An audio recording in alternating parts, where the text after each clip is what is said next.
Man, they're fucking like weird, man. They're so fucking Bro, weird. we are the real deal, bro.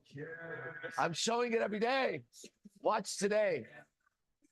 It's not my family in your head, in your head. They are fighting with their tanks and their bombs and their guns and their bombs in your head, in your head.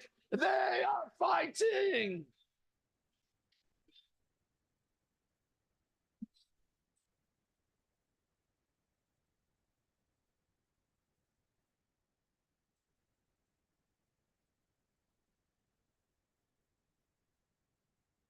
It's in your head. Okay, do we have people ready to go?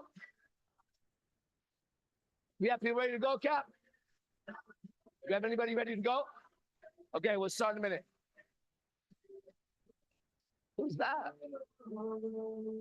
Oh, man, that looked crazy. Looked like a fucking death person walking up. Do you see death for a second?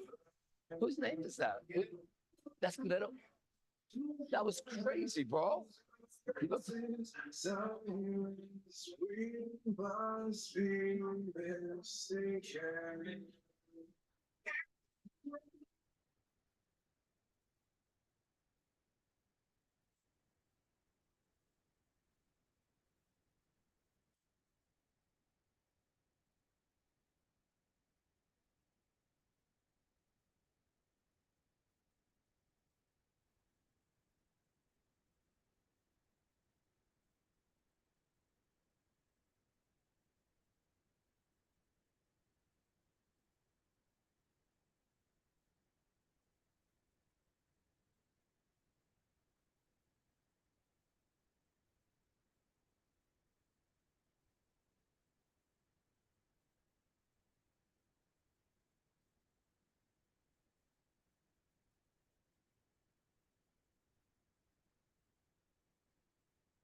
Ah, so good to be here. Everybody, this is AZD IMC Nation for the next 3 hours till 1 o'clock. Till 1 o'clock. We're going to do, I'm going to be helping you with your problems today. And I know,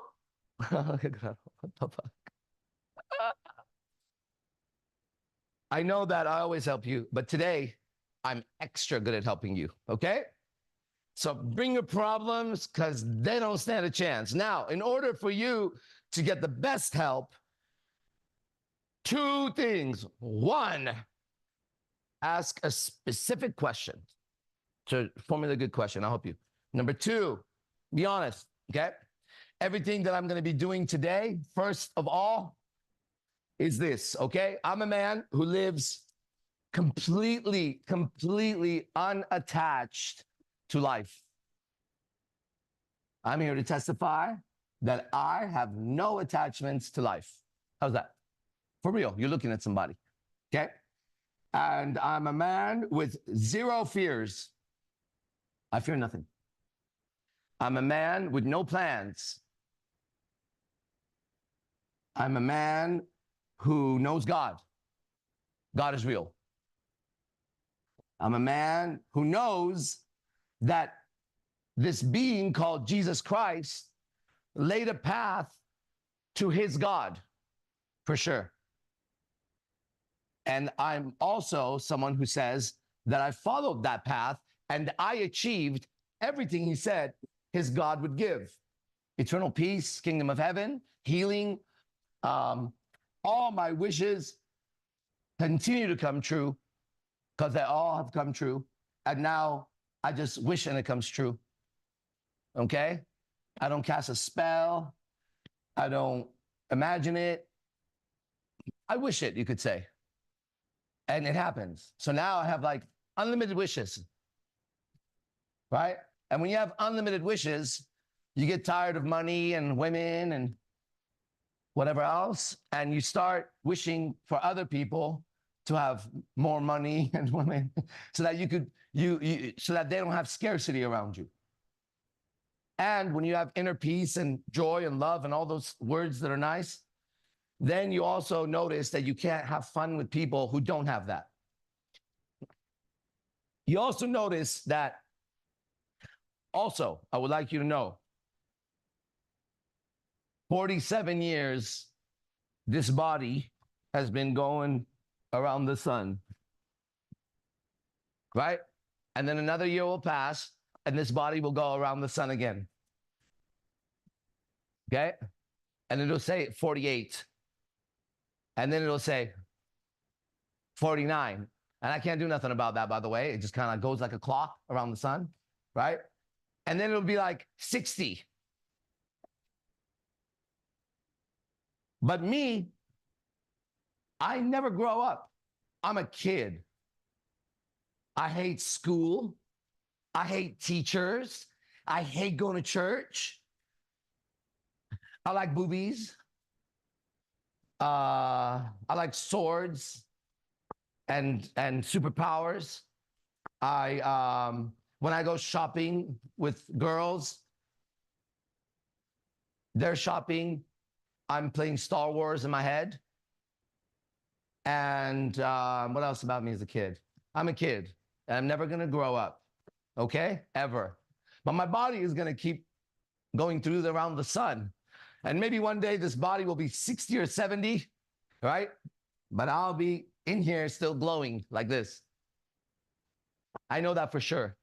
So I'm here to say that this book, the Holy Bible, and what it says in it, and the messengers in it, and the main messenger, which would be Jesus, has completely altered and saved my life. And I'm going to help you using this book. Let's start. And I'm here for arguments too. Okay? Who do we got on? First is Joseph. Joey. Hello, hello. Joe. Hey, what's up, Joseph? Hello. Hey. Yes, Well, I don't know who Joseph is until I see Joseph. There you are. What's up? that's me. That's me. Thank you for the day before yesterday. I couldn't be here yesterday. Anyway, since it's more helpful to be specific, I get this feeling that I am really stupid, that I don't get all of this stuff because I've heard it so many times, and usually my mind can put stuff into practice. But Yes. lots of times my bad thoughts overcome me, or bad feelings as well, and I start to doubt what I need to do, and I try to calm and say, as you said before, I will do only if I know that it's from God, or I know what I want to do. And Right. then I have all these contradictions about, like, desire is bad, for example, or all this stuff that I have in my mind, like, that some people could say is sin. That it was kind of mind-boggling for me to know that someone who might be in illusion, living a good Christian life, could go to hell, and someone going to strip clubs but being authentic is actually doing God's work. It's kind Maybe of I'll go to hell. I don't know. Hey, I'm not saying I'm going to go to heaven, everybody. I'm saying that on earth right now at this moment, I have all of these things, obviously, okay? And I'm also saying that if you're around me, I don't hurt people. I help people. I'm a good person. And in conversation, people get better. So with all of these things, if there is a heaven and there's a God and good, then I'm all right. Outside of that, yeah, I do whatever else my father would want me to do, because I think that he made this life for me, you know? So I don't think my father has a problem with me meeting a girl and bringing her to the light. I don't think my father has a problem with me going with my friends to a strip club. And, you know, every time I go, by the way, bro, last 3 times, one girl sits the whole time, right? Bro, one girl sits with me for 2.5 fucking hours, okay? And it's like, they're working, right? But the conversation is so nice, and it's just so nice, right? So I don't think that I'm not doing anything wrong in my heart, right? But I don't know if I might be going to hell. Maybe the devil's playing a trick in my head. I don't fucking know. Here's what I know. I know that I don't know. That's for sure. Mhm. So I'm not certain of anything because it keeps flipping on me. However, I do know for the first time in my life a fact that I've been looking for forever, which is there is a right and I know it, and there is a wrong and I know the difference. Once I know that 100% and I know it now, right? Then I can freely live without having to police myself ever again because my heart is pure, right? And I bet you your heart is pure too. I know it is, okay? And so I instead of sitting there and entertaining, like dancing, like Bennie did, right? Instead of sitting there and entertaining the thoughts by dancing with them and conversating with them, I'm going to tell you something when it comes to evil, okay? For everybody, don't get in conversation with evil anywhere, anytime, because it's coming from a bad place and you're coming from a good place. So at the end of that, okay, at the end of that, you're either going to turn bad or you're going to get slimed, but they're not going to turn good. Not through that conversation in you, unless you were sanctioned by God to do it. And I can do it. So if you can do it, congratulations, go for it. People need to work, right?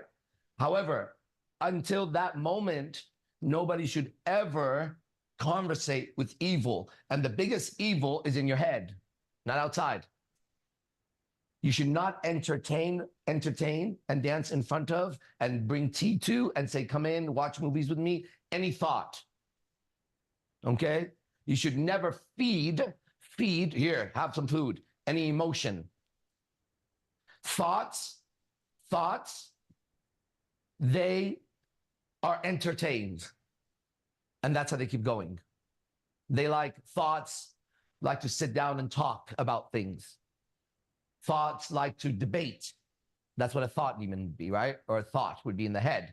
A thought is continued by debate, by entertaining, by giving new perspectives to it. And this keeps the thought alive and stronger because now it has another image stuck to it, another image stuck to it. And the thought gets so big, I can't even sleep now because there's a thought in my head that I've been entertaining all day, reading about, getting information about, watching shows about, and now I'm trying to go to bed and this motherfucker is alive. Okay? So now I'm gonna have to take some sleeping pills or something to what? This is not gonna go to sleep. I am gonna go to sleep while this now is even more alive in the environment. Okay? Now through the night, the sounds and things are actually being recorded even heavier and I'm gone. So then I may wake up the next day and go, I just don't feel like getting up this morning. Because the thoughts were very active, but you sedated yourself so that you can sleep. This happens with, I had insomnia, sleeping pill. Bro, come on, man. yeah. That's thoughts. Thoughts, everybody need entertainment to continue. Emotions, they don't do that. They need food, fuel, and they feed off of somebody else's emotion. They feed each other. Two angry people talking will get more and more, and they'll go into hate, and they'll go into, and then, so these demons feed each other until someone gets in a fight and it releases, or they break something, or they do some crazy acts of hate. Then they normally, if you watch someone who's been very angry, they actually calm down like this, like they just had a whole fight, literally, inside, right? So emotions are fed by seeking similar emotions, and they feed off of other people's emotions. That's why as a man, you can't be triggered. You can't have those things, right? Because women will turn very evil with you in arguments, disagreements. Yeah. When she disagrees with you and then you try to bring righteousness, right? Then whatever inside of her that was preventing her from being righteous will have to defend, right? And so when that thing defends, she's no longer in control. She wants to be right. Everybody wants to be right. We were made right, okay? So first step is a man purifies his own heart. The best way is to follow the way Jesus lived and how he responded. That allows the light to come through. And if everybody would understand that up until present time, modern psychology, you need to know this. Psychology is the first time in mankind's history up until now that mankind has been looked at as an animal and no spiritual existence. Yeah. Okay? Psychology and psychiatry were created during Nazi times and a little bit before so that people can turn into what they are now, animals, okay? Up until modern time, every single person on any part of the world, when they dealt with another person, they also knew there was a spiritual consequence to things and a spiritual world around them. Then they told us that they were going to go ghost hunting. Ghost Hunters 1, Ghost Hunters 2, Ghost Fuckers, Ghost Lickers, Ghost Shows Up Your Asshole shows. And what they did is they went into these spooky haunted places, right, with gadgets, and they went, boom, I feel something here. And we saw the experts go and measure a bing, boom, bing, right? And we kept watching shows and getting spooked, but never, ever seeing anything. So there goes now our sight for ghosts. Yeah. Then what? It's evil. Then we saw things flying around the air. So they said, we'll show you with all of our equipment in places that are the most deadly, like Skinwalker Ranch. The word itself says Skinwalker Ranch, and it was named by who? Motherfuckers way back in time. The Indians that lived there called it Skinwalker Ranch, and they had paintings there that said, don't go there, demons are here, there's a portal. Now you got a bunch of scientists with equipment at the highest level. For 6 months in Skinwalker Ranch, we're noticing anomalies. Now this anomaly here, you'll see, that's the guy's voice. Literally, these guys are actors because their voices, they sound like this all the time. You know what I'm saying, right? And so now we're relying on them to show us the fucking UFOs. Now the government has said what? UFOs are real. And here's a tic-tac. The Navy took a tic-tac. Motherfucker, that looks like Atari. I used to play that shit, and it was about the same fucking graphics. You're telling me that your naval fucking camera picked up in the air a foreign object that looks like a tiny little tic-tac in the air, and you don't know what it is? It's all a misdirection, so you can't see. Eventually, you see what they tell you to see, the control perception, okay? And so then we read the Bible, we can't see what it says, right? Or check this out. We see our thoughts and we don't hear what they say. You can't even hear your own thoughts. Why would you possibly sit there and entertain a negative thought all day if you are even sane? Yeah, that's why, yeah. You get it? I'm just That's why telling you it doesn't make sense. So I don't understand why I do it or why it happens, you know? Okay, so you just need to walk outside and grab a leaf, okay, from a tree, or just look at it. And from the root to the sunlight, the whole thing has to make so much sense. Yeah. You get it? And so Crazy. everywhere, everything makes sense except in my head. Yeah. There's got to be a problem here, because if I am more advanced than that tree, and I am, and so are you, then why am I crazy? Yeah. But what if no one told us that these were thoughts inserted from outside and they latched in to another thought or an emotion? Mom was angry. She said some shit. The emotion hit the child. The child was surprised because what the fuck is mom screaming at me now? I don't get what the fuck. I thought she was just help and happiness, right? And then the child gets rattled and sits down, the innocence of the child tries to make sense out of the violence of a mother or a father on him. And he doesn't get it. Then the mother or father feels bad or doesn't feel bad, and it's feeding time. So when they come pick up the child, they can even pick up the child with anger. And here, eat this, you little shit. But the child is like, oh, food. And they start to perceive love as that level, right? Because that's what they got. And their innocence goes away little by little by little by little by little. And so we're all fucked up like that. Now, I'd like to speak the Bible for a minute. Is that all right? Yeah? Enough? At it? This is so cool. So, mother and father, I'm speaking Bible now. So, if anybody want to debate Bible, I would like to debate this part, okay?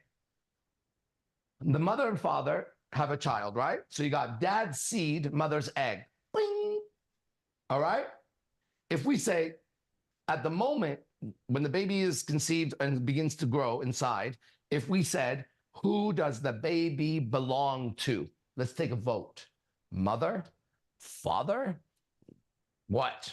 What would you say? It's a guess, and I'm going to show you what I believe is happening. What do you think? Father? What do you think? Father? What do you think? Father. Father. Father? Because the woman belongs to the man. Okay. Say the child belongs to the father. Okay, so now watch this. Let's take it one step further. If I said, he gave the semen, she gave the egg equally, one without the other wouldn't work, right? And I would say to you, just for the sake of the argument, because we're going to use the Bible, so I'm going to know there's a God. What if I then inserted this? The baby actually belongs to God. Would you disagree? Anybody that said father? You wouldn't, right? Now watch this. That makes sense, right? But this is actually where it's different. If this book is true and valid, and in my existence in life, it's true and valid. It's more valid than any history book I ever read. More magical than any magic book I ever read. It tells better astrology than any astrology book I ever read. It has better UFO stories, mythology. This is the greatest story I ever read in my life so far, okay? Now, God, in the story, the child belongs to God. So we think, however, per the story, where we are out of, well, human beings are cast out of Eden. Did you know that? So in this history of Earth, the men and women you see are actually kicked out of Eden per the story. Can we agree? Yes. And then in this story, Eve and Adam are being punished, and the serpent. And it is said that you're going to be born into sin. And every child, we don't understand why a baby could be sinful. I never understood that about Christianity, but now I understand it. For myself, at least, I totally get it. Because the soul is put there by God. Because Lucifer can't do that, can't give a soul like that. But the moment the baby is born in here, outside of Eden, it actually belongs to the devil. That's why you have to be baptized. Baptism means I'm now being born again as spirit. That's the symbolism and why you go back in the water and out, because you came from the water, the womb. But at that moment, all babies on earth belong to the devil. And do you know why? Because you go back to Genesis. One of the punishments of Eve was that your children are going to come out suffering and you're going to suffer. And the question I've always asked as an intelligent child, all the way up till moments ago, is such. Evolution must have fucked up here. You got something that stretches a vagina like, I mean, how far is this bitch going to go? That? I mean, can you imagine a vagina like that? I doubt it. But then the baby is going to come out like this. And it's going to get twisted and roped, and she's going to shed her pants. And no matter how beautiful she's ever been, her man has to see her piss, shit, scream like the demon that she is to squeeze out this baby who's like hurting to come out, obviously. I've never seen one animal in the wild cry like that when it comes out, in torture and pain. But it's aligned with the story, right? And many die during that, mother or child. That doesn't sound like the most evolved species right now, right? Sure. It sounds like the most evolved species with a little bit of a punishment on him and her. So now you got this baby born into pain. He can't even help it. The other way is they can cut our belly to take it out. And we know if they do that, something's really wrong now. Our birth is into hell. No other, I don't see baby fawns fall out of the ass and then they just, their legs are weak. And even when they're looking for milk, they don't look like they just got squeezed out of a fucking tube and they were a watermelon or some shit, right? Okay, now you're born into sin and there is the proof. Then from there, it's hell all the way through, okay? To be baptized means to say, I no longer am born of the mother, I now belong to the Father. It's a releasing your soul, okay? So that's actual baptism. I know I can do it, just so you know. A man of God can do everything that a man of God's got to be able to do. And he's got to be able to do it with complete confidence, right? And I have that confidence. And I gained it through this book. You didn't even say anything, huh? You have a question? Maybe one way that I could say it more specifically. Yeah, it makes sense that we are born kind of into hell because we are of this world, and this world is like full of illusions, and sometimes I can see how disgusting it is. So I am taking the bottom-up approach of looking around the world and seeing what my desires are, and then I'm kind of disgusted with myself with what my desire is, and because that is like that is why that is my fascination with demons. What I like about the world is what fascination with demons of mine is. But I want to ask you these questions. When you said wishing, that it could be said that you sometimes wish, I want to also fulfill my true wishes, because that means that I would be an expression of God, or how God wants me to express. So there you go. but I don't know what those are. I am working on it, but I am working top down, bottom up, getting relaxed, being stressed, doing stuff, and I punish myself with everything I do, and I am fed up with this existence. Hold on. You have to stop. He said, judge not, lest you be judged. What does lest mean? What does that mean? It's not lust, it's lest. What does it mean, lest? Look up lest, watch. Everybody Unless. knows it's not unless. In case. Judge not, in case you get judged yourself. Okay, now watch this. When you do inner work with God, you are not to judge your own right and wrongs yet. You to observe. This applies, everything applies to self first, okay? It's a first help yourself book, self-help, right? So brother, as you're observing these things and you go, wow, burping is gross. I should never burp. Why am I burping? Because it's feeding the demon. No, but you don't want to do that. But that's feeding the demon to judge it. You don't know what's good and bad, bro. Because if I thought what was good and bad, maybe I have to break up with my girlfriends, not go to the strip club, not smoke, and next thing you know, I'd be sitting here as stupid as everybody else, thinking I know God. Has nothing to do with that shit. I meant the judging is feeding the demon. You don't know your path yet, and it's as unique as your fingerprints. No other man shares your fingerprint, right? Anywhere, ever, like ever. That's a clue. That's a clue. If your physical body's fingerprint is different than every man, so is your soul's imprint on life. But we're born into the devil's playground, okay? And he has his sons or messengers or angels that come for his children. See, that's when they say God really loves his children and stuff like that. As this becomes more and more real, you'll notice how many times people have turned away from God and done all kinds of crazy shit, right? And then the moment I have them look at God, they're okay. And that's how I know that God is love and forgiveness.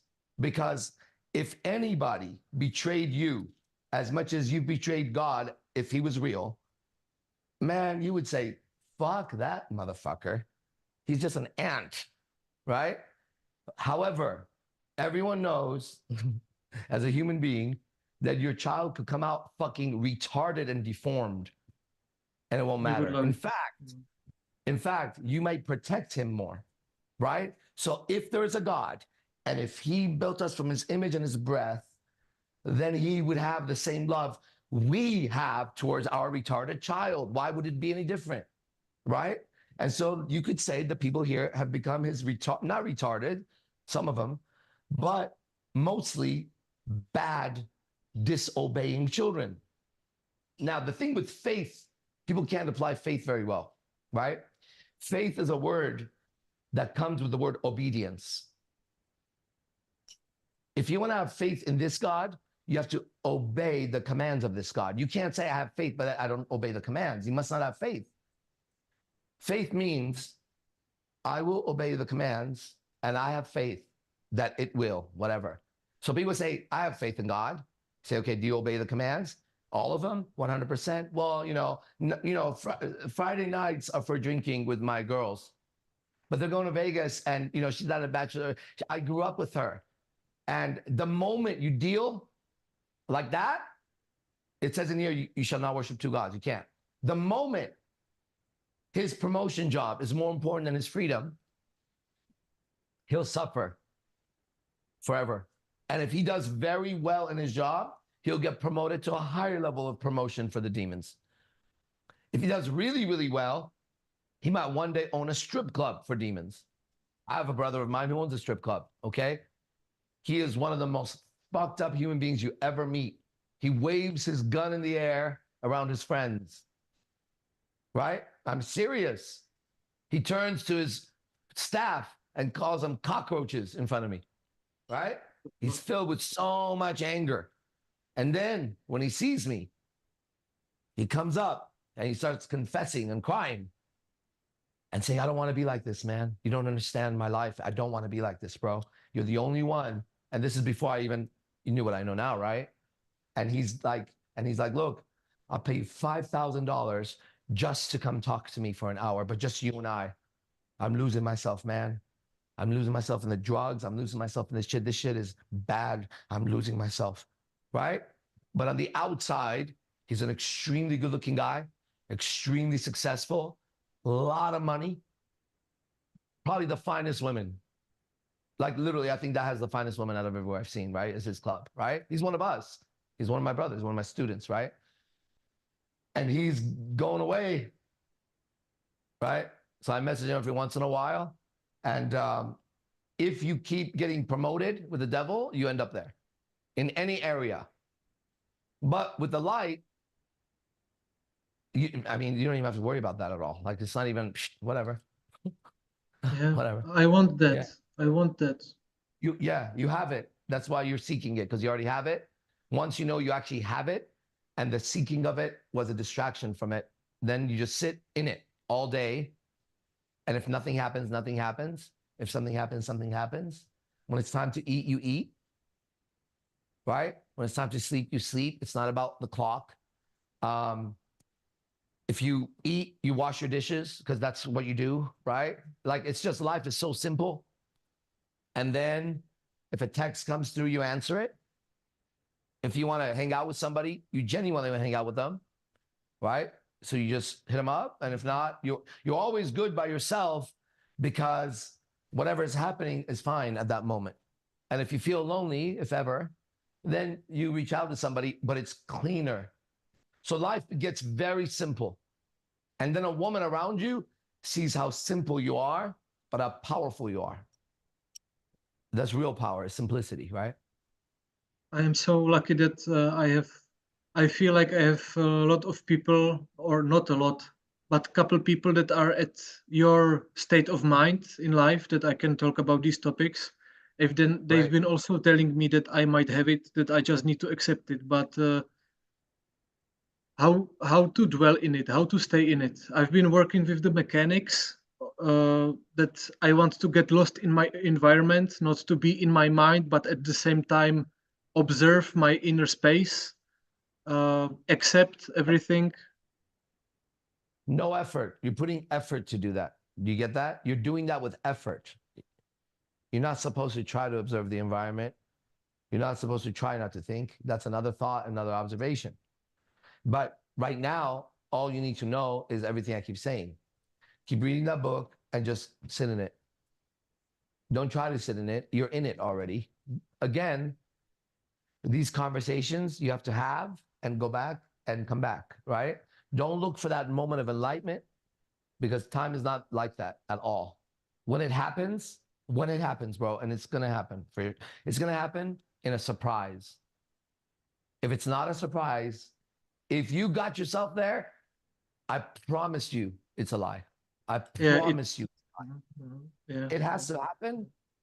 And all throughout history, all the Buddhas, everybody, read their stories. It happened, but there was something about them. They lived very, very purely, all those men. But then it happened, and they all saw God, whether it was through martial arts, painting, music. They were looking for God, right? And then suddenly something hits, and it happened suddenly. So you want to live your life knowing that there's a plan and that everything you're going through are the things you need to observe for that moment of alignment. Now, when is that? When you're living in it, you don't worry about it because there's so much you're understanding about life and yourself that you don't worry about it. When it does happen, then what look like past and future won't be like that.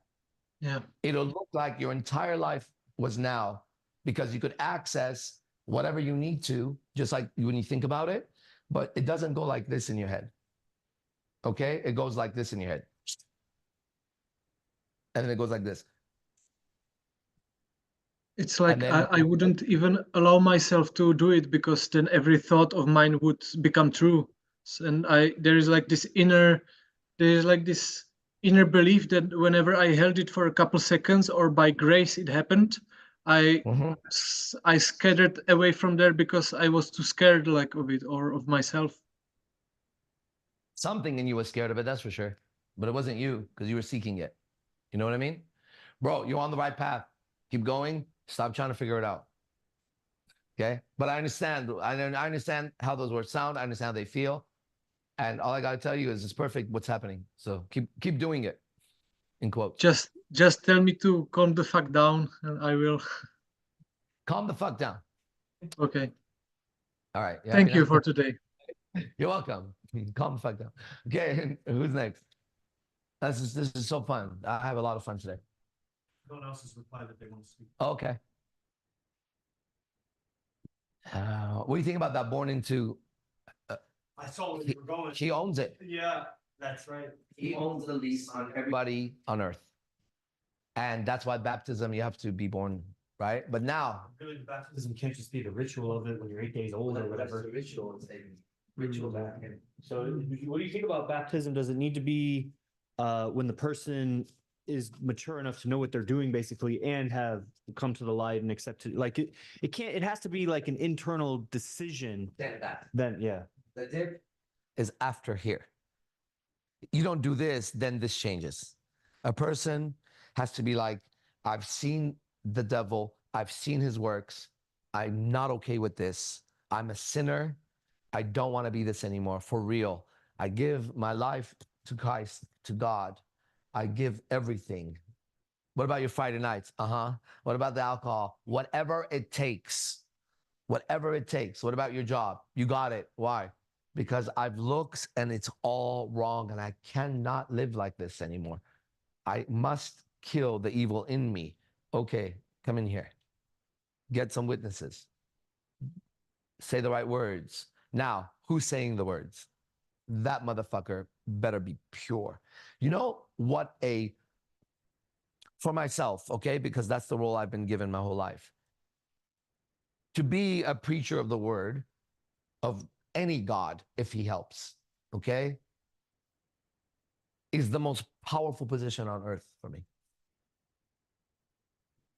There is no rank higher, but it's given by God. not the guy who goes and learns how to preach or grows up in the church and speaks. Right? It's assigned by God. And when it's assigned, then you understand how important it is, right? To be a man of God. Blah, blah, blah, blah. Babylon. Okay? What do you think, Jaime? What's happening over there? Things are changing? Yeah, for sure. A lot of I see a lot. I think next, buddy. Buddy, get ready to be humiliated, buddy. It won't be that hard. You're like third round or something. first round. First round is you always. We know the first round, they arrived together to San Jose. They arrived around AZD, first round. Go ahead. Yeah, a lot of things have changed. Just being around the environment. I was telling Octavio, I feel like last night during the lecture, it was something was happening internal. Like as you were reading the Bible. Yeah. See how powerful it is? It removes curses. And it was revealed to me this morning. Some really, man. Oh, man. Go ahead, bro. Don't get me started. And geez, Jeez. Young Jeezy. No, that's young Jizzy. Young Jizzy, not Jeezy. Go ahead. Trying to let's see. Young Jizzy. There's still Lil Durk. there's still I don't know if I call it demons, Okay. but there's still insecurity that I feel. Yeah. Insecurity,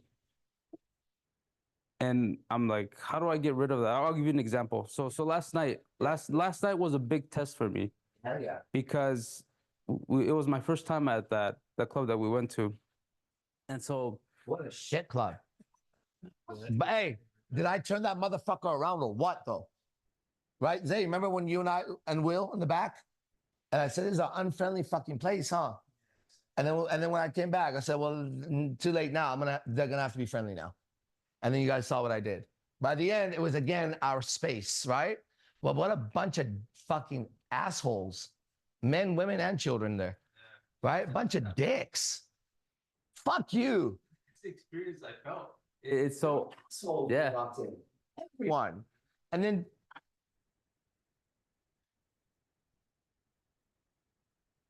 is that the greatest fucking sound you could find? How violating. one girl is Telling me she's like, she comes there on Mondays because she likes to DJ. I'm like, are you kidding me? That fuck. Fucking faggot usher looking guy. Fucking fag.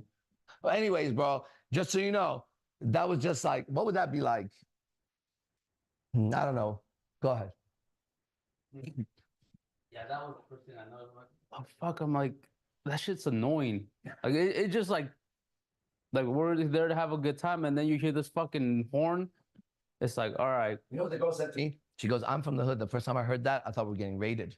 The chick that was talking to me, I'm like, yeah, makes sense, right? Go ahead. It's like you're about to get raided sound. That's what it felt like. She was right. Mhm. so waitress comes in, and this is with her. I had that experience. That ugly little girl. She was an ugly little creature. And you're all trying to make her pretty, right? Her teeth are already just like rotting, right? Her hair looks like she looks like a little witch that came out of a swamp or something, right? Ugh. Ew, bro. She looked like a throw up walking. Go ahead. So she gets my drink wrong. I asked for like a pineapple with tequila. She gives me like a tequila shot, and I ask her, The bitch did the same thing with this bitch. She asked for the wine and she gave her a fucking shot. Same thing. Exactly. That's so funny. so okay. She brings me the new drink, and I'm like, I ask her, I'm like, I give her $100 bill. I ask her for some once. Yeah. She kept avoiding me all night. She never brought my once. And then what? I kept on calling her. I'm like, she kept up ignoring me. I was like, hey, excuse me, 100 from you? pretty much. I mean, Bro, yeah. I know. Help me, if Yeah, anybody. Yeah. mm. Hey. You don't fuck with you don't you don't fuck with that guy with that. Injustice don't sit around. This is America, motherfucker. Right? Call the captain. Yeah, excuse me. Flag waving behind me, like ethereally, it starts, powering up. Hey, we the people. We the people, right? If that gets violated, go to that guy. Then you'll see what he can do. But step back a little bit. I'm not kidding. So, anyways, that's great that she stole 100 from you. What's it like to be bullied by a little girl? It felt like I was a bitch. You are.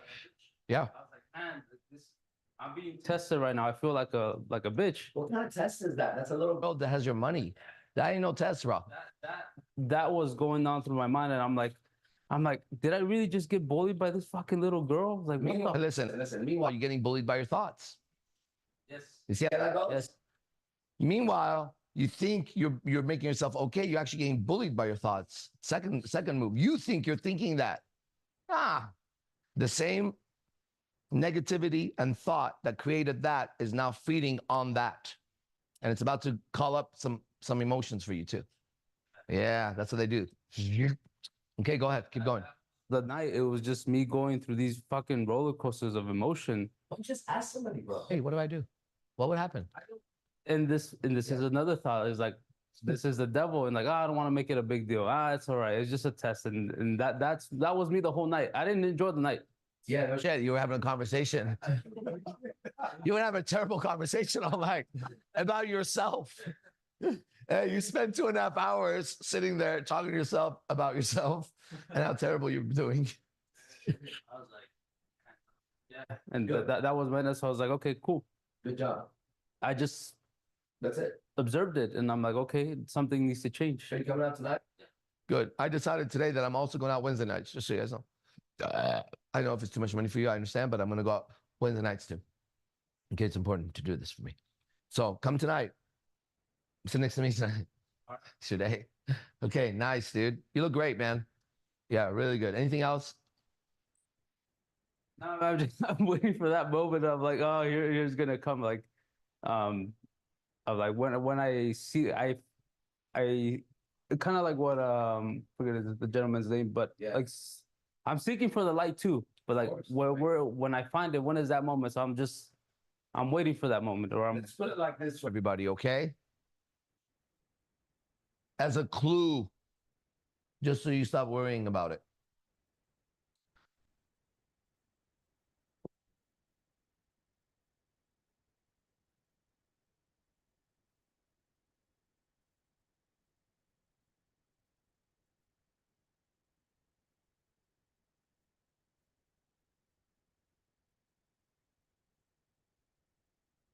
When everything is broken down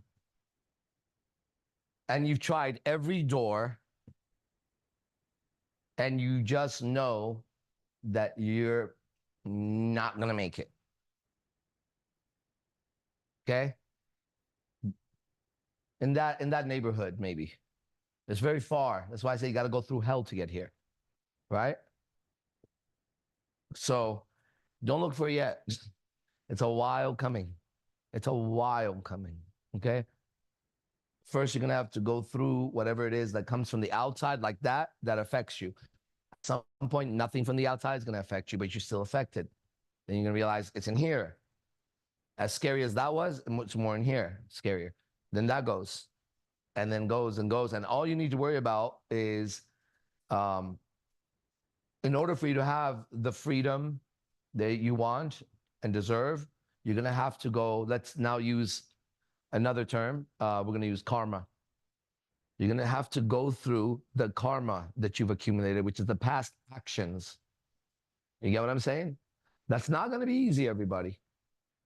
It would be easier with Scientology if they were doing it properly with you. Then they could move you through exact moments that would be the most charged. That's why that technology is so powerful, right? You don't want to go, well, I fucked up here, I fucked up there. However, I got through it somehow with this book, right? And they didn't have Scientology back then, but they had Jesus. So this worked for me, okay? But I also had Scientology too, so I have to remember that. Even in that, there's moments in your life that have affected you so heavily that you never want to go and look at them again. In fact, those moments are normally buried so deep in the subconscious mind that they're not even accessible. So through Scientology, through the e-meter and the person knowing, through L. Ron Hubbard's questions that he asked, he was able to locate these major heavy moments that have really held your attention and energy and soul, basically. And by asking proper questions and the person answering, never telling them what's going on, but asking exact questions that L. Ron Hubbard discovered, then the person, by answering the questions, looks at that incident with someone who's in present time and aware and knows how to guide them. Perfect communication. He guides them there, has the person analyze that situation again and again and again, and then suddenly they see the evil in it and the good in it. And then it releases all that energy, and the person looks very light and bright, and they're free of it. Then they go back and they find the next one, right? And what I'm saying is, even in that, you're going to have to go through heavy shit that you've gone through. But since we're not going to do that, we're not going to go into our past, because I don't have technology here for that, right? What we're going to do is we're going to do what he did. And what he did, he walked through life and dealt with life in a very specific way. And we deal with it like that, with the commandments that he gives on the new sermon, Sermon on the Mount, from that, right? When you do that, it's, for me, it seemed to suddenly clear out the karma, because they were all hanging on like one idea that I thought was right? For example, I know the woman has to listen to me.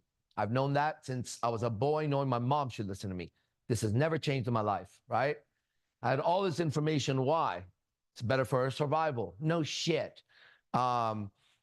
She's designed by nature to follow a man. A, B, C, D, E, F, G, H, I, J, K, L, M, N, O, P, all the way to Z, right? But then when I understood why from here, now I had no problem at all. And I don't even have to explain it anymore, because it's the truth. Suddenly, knowing that has allowed me to have that like this without asking for it.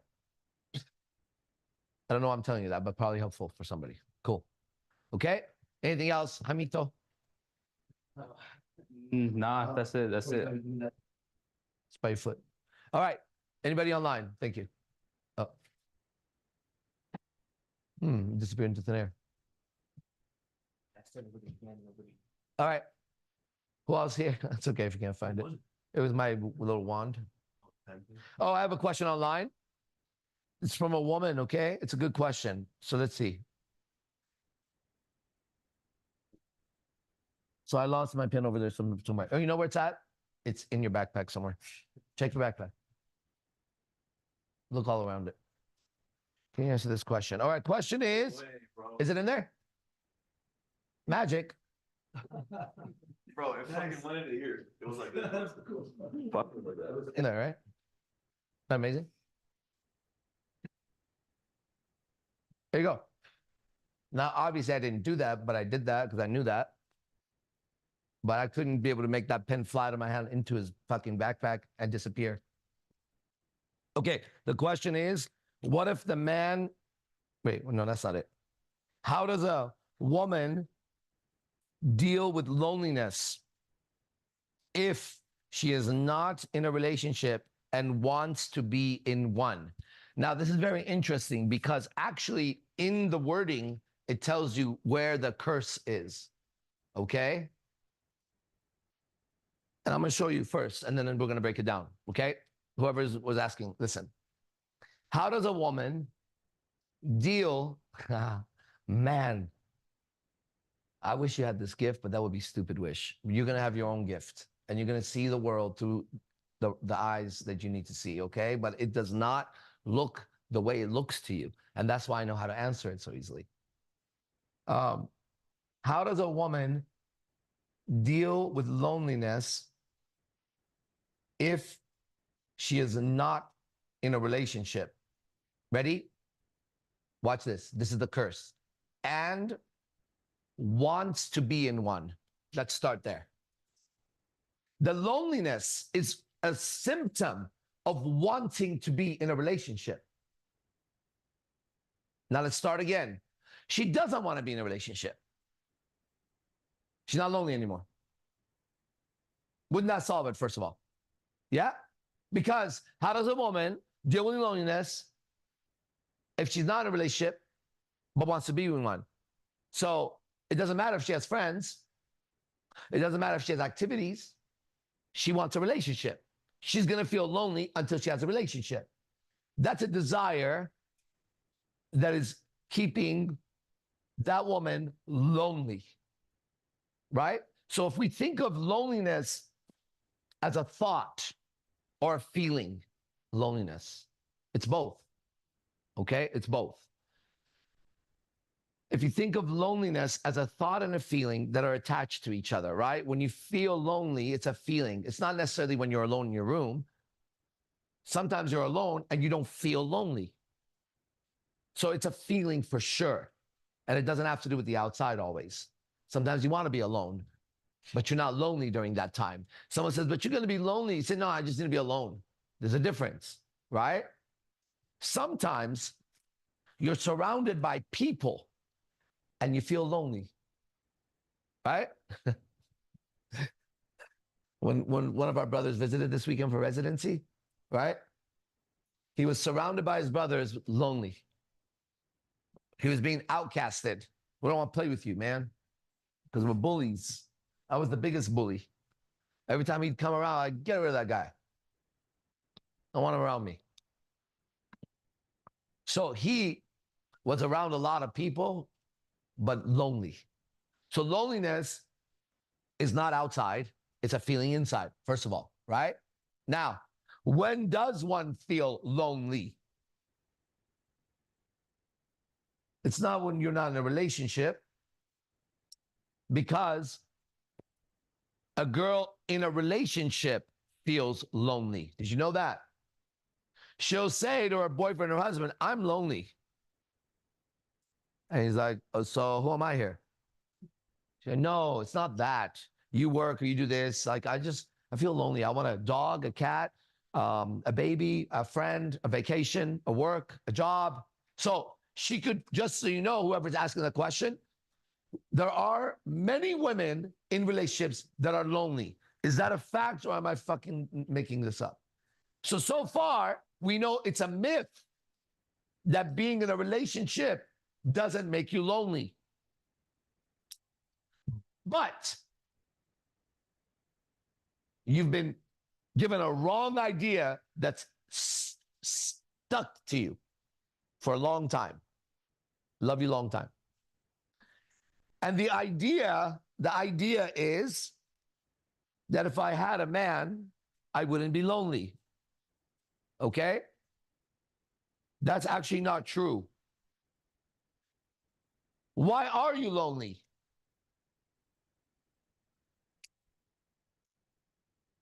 Let me tell you something. If I ended up in the middle of paradise with a lot of everything that paradise has, right? And I had all the friends in the world, and I had everything a kid would want to grow up. But I didn't know where my dad was. Right? I knew he's around. My mom is there, but when I go ask my mom, how am I supposed to do this as a boy? She says, well, you know, you want to, you know, when you sword fight, you know, that guy that's losing, go lose to him a little bit, make him feel better.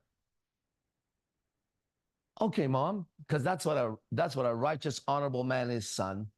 Okay, mom. Right? But the boy, I know we're talking about girls, but I'm getting there. The boy who never knew his father will always feel lonely. Do the men here agree or disagree? Agree. 100%. You all should know that out there. You could give a boy everything. If he doesn't know, he has no concept. Is there a picture of him? Why did he decide to have me, mom? You were an accident. 2 particles collided, his dick and my vagina, his sperm and my egg collided, and you were born. You were an accident. That's the 2 particles that collided and created Big Bang. Right? A big old bang inside of a mature orgasm. Think about it. So now there's no purpose for me. I was an accident. Just like Johnny next door. Makes sense. He's an accident too. Everybody's an accident. Okay? Now I'm living my life and I'm missing something still. I have to make sense out of it. Okay? Now let's just change it up. We're going to have a father that's a real, I mean, he's going to be the perfect father according to what I know. Okay? And now he has a son. And the son sees the next door neighbor, the other guy we're talking about, has all the toys and the biggest castles, cars. But as he's growing up, his father, step by step, guides his son on life.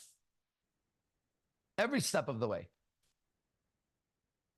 Instead of his son going to school, he goes to work with his dad. Let's say his dad is a whatever, minister, whatever a fucking man wants to do. He takes his son with him. And in his work, he's part of a tribe. He doesn't sit on a fucking computer punching numbers like a faggot, calling that work.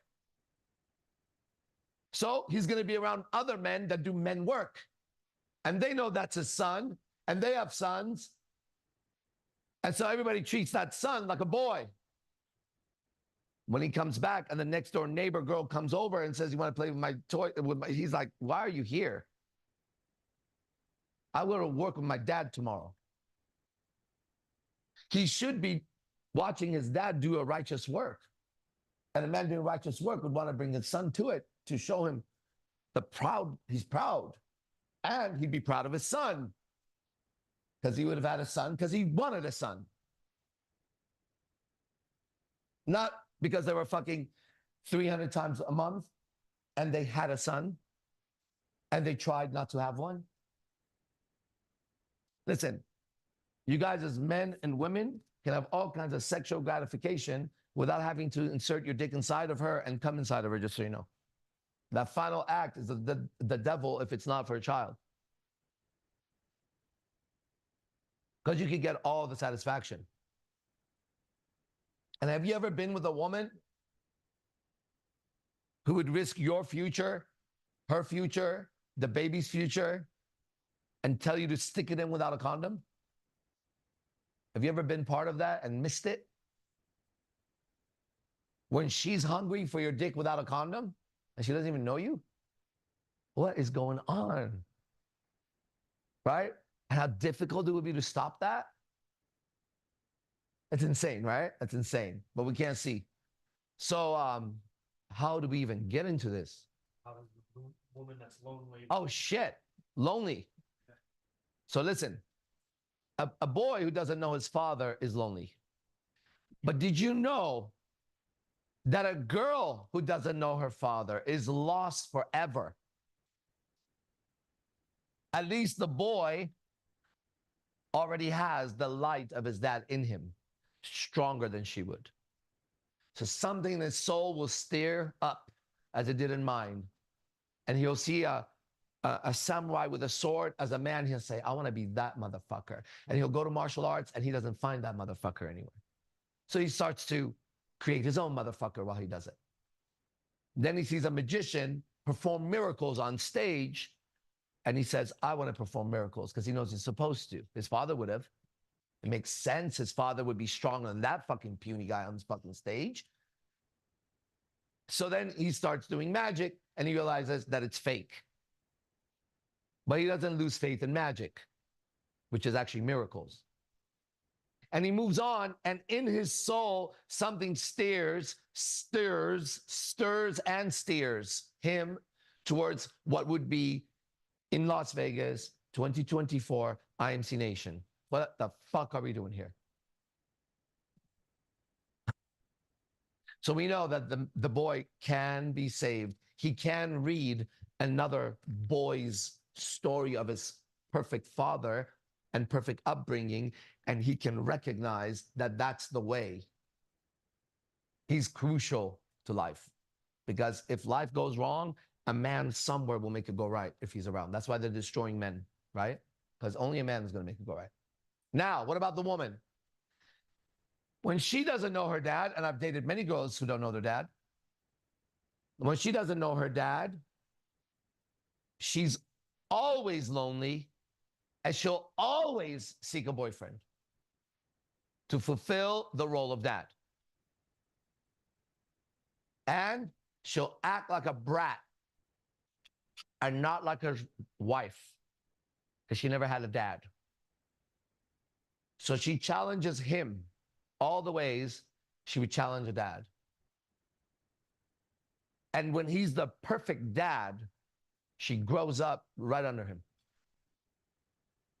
And she knows when she becomes a woman. My girlfriends are becoming women now. Finally. Why? Because now there's a fucking man. I got to do with them. Right? And it's rapidly happening. And there's nothing more beautiful than seeing a woman become a woman. Okay, let's start again. Outside of the incredible experience of a man of being a man and who he's supposed to be, there's nothing greater than that I've ever experienced. It's good enough for me to say, fuck all you. Why? Because no matter where you put me now, I'll be me. So test me. I don't give a fuck anymore. So that's the greatest feeling. And that feeling comes from me knowing there's a God in this whole sequence of the Bible, right? Now, the second greatest feeling, let's say he doesn't have a kid, right? Because a kid should come after what I'm about to say, not before. The second greatest feeling is when he sees a woman become a woman the way his father would have created her. Because he would have created the perfect thing for him.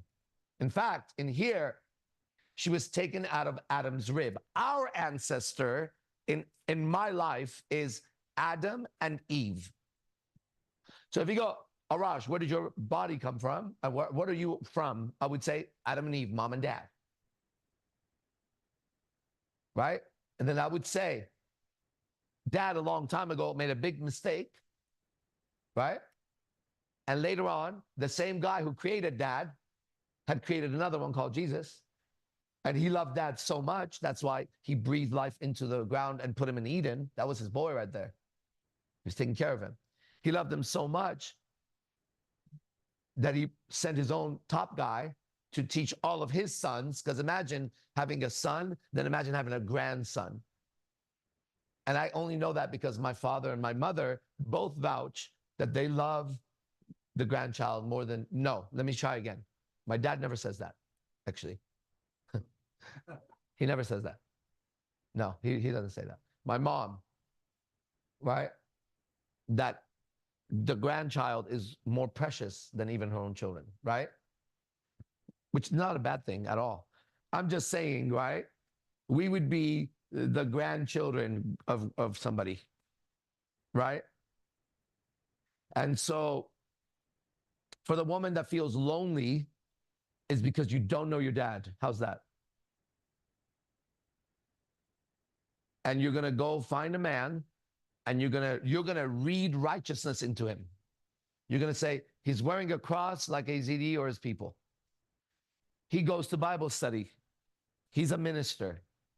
You'll pick one of my guys you like and you'll impose this man's archetype on your people over there. And then you'll pay for it again, right? So what does a woman do that's lonely? If you know her, and must know her if you're asking a question, right now, at this time, the answer is show up every day to this, and it'll start to get better and better. Other than that, good luck to you, because I have no idea how you're going to do it. You'll be lonely forever, and you should be.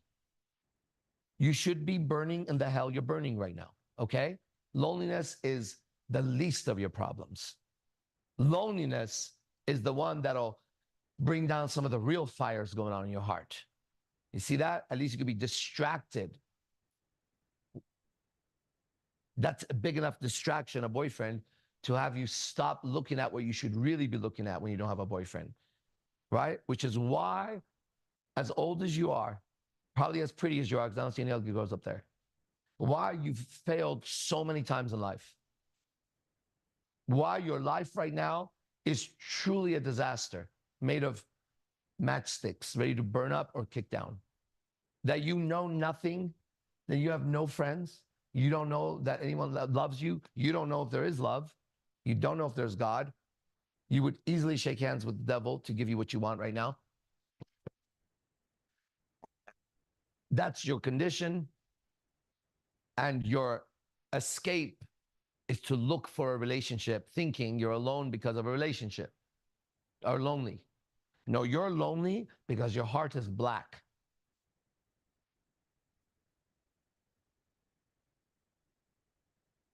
I'm never lonely. I do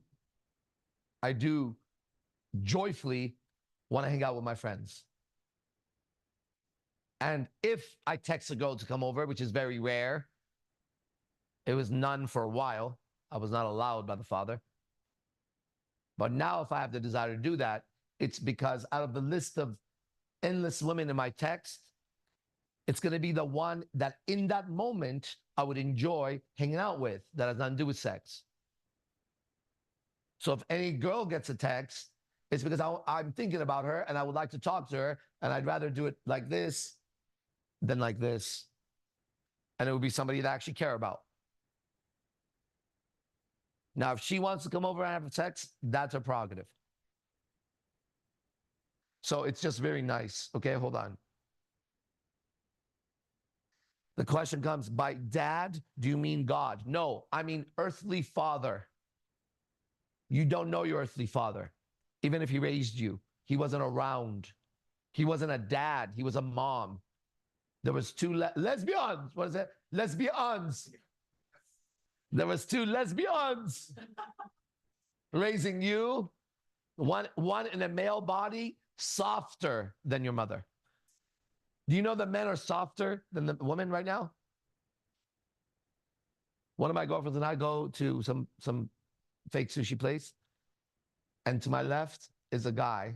He's a black guy, dressed real nice. Imagine Sunday church outfits, right? 3 kids. He's got the infant like this. He's holding the infant eating. Well, he's here.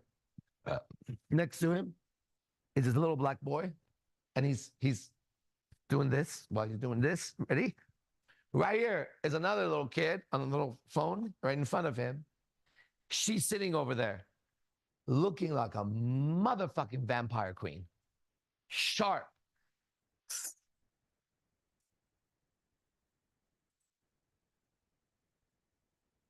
Her posture is such. Looking at him. His motion is such. Right? I'm not kidding. She's like this. Man, and she's beautiful. She's a light-skinned black girl that looks very nice. Head to toe. And she's like this. The whole time. Then the guy gets up to go. I tell my girlfriend, he has to breastfeed. He doesn't want to show his titty. And he gets up and he goes to the front. And for a second, I really think, I go, oh no, he's going to change the baby. Right? No, he goes and grabs the stroller. And he brings the stroller. He puts the baby in it, fixes the baby, puts the bottle. She's here still. Getting her phone. Now, I'm using my energy to tickle her. And I tell my girlfriend, all right, I'm now going to get her attention. So I started looking directly at her. She's not very far. She's right over there. Natural reaction for her would be to look at me, especially when she's about to now get out and walk this way and not look at me, right? So I'm just directly now looking at her. If you guys have been out with me, I'm just going to see what happens. And so this man now fixes the baby, gets the other kid ready.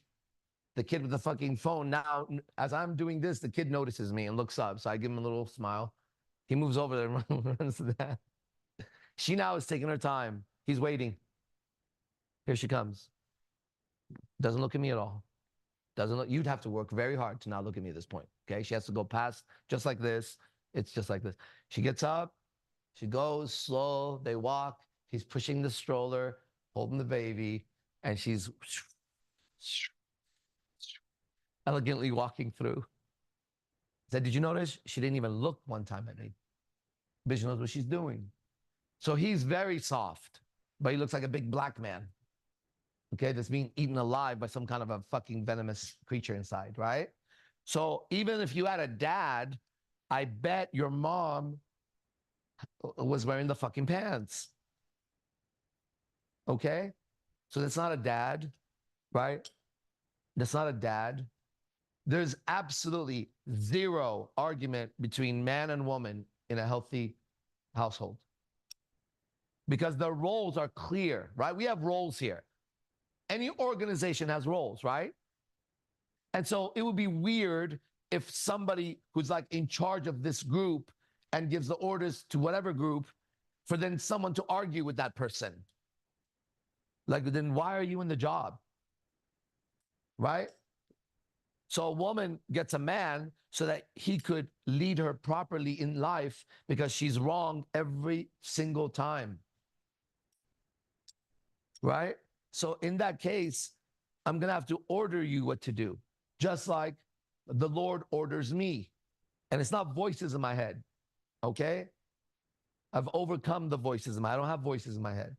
When they come, I go, that's a voice in my head. Okay? So, blah, blah, blah, blah. Loneliness, you're in hell. Congratulations.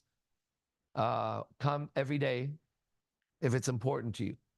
And the moment something becomes more important than this, then recognize that whatever light you're getting from here, at that moment, you just shake hands once again with the devil. That's why you can't sin. You have to be perfect. And I don't know why people think it's hard to be perfect. For something that was created perfect, it just is perfect. And you could test that by not worrying about what you eat and when you sleep, and when you drink water and how many gallons you had. Okay? Then you would know that your body was created perfect to function. Okay? Don't count calories, don't count sugars, don't count fats. Like, what the fuck are you doing, man? Insane. Any guy doing that got it from a girl. I'm telling you. Bodybuilders are girls, bro. Bodybuilders are women.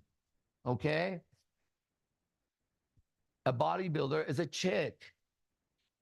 He's up there in a G-string, fully tanned, shaving everything. Even his asshole, he's bleaching. Top bodybuilders bleach their assholes. What does that even mean? It means that the color of it has to match their fucking skin so they could, because they have to be sprayed and you know what they look like, right? And then they walk out like this. Yeah, but they don't show their buttholes. I know famous bodybuilders who were training me, who showed me their phone of their fucking client's butthole spread. And he was laughing. I'm going, is that guy gay or is this a bodybuilding thing? He's laughing. He goes, well, I mean, we think he may be gay. I'm like, why is he sending you an asshole picture? And why are you showing me? And then his wife is there. Oh, what a nasty couple. And they're laughing about it. Oh, man. Oh, I was. That's not humor. Bro, now I'm seeing what the fuck was going on in there. Oh, man. Oh, they hired this fucking guy one time, and he was supposed to be a Qigong master, which is like Chinese, whatever. And this fucking faggot was so interested with me. And he was like, I like to work on your body.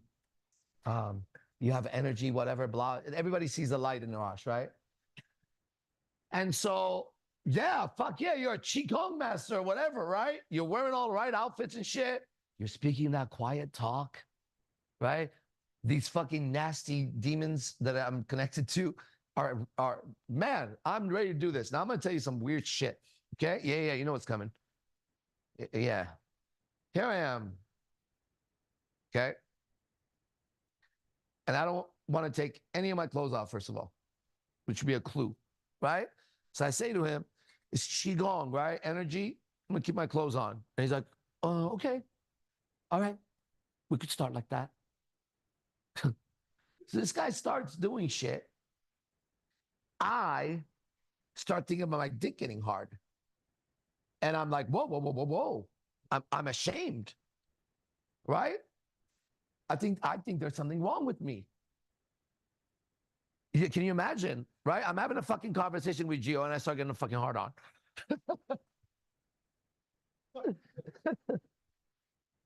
But I'm not getting a hard on, but it's starting to like move.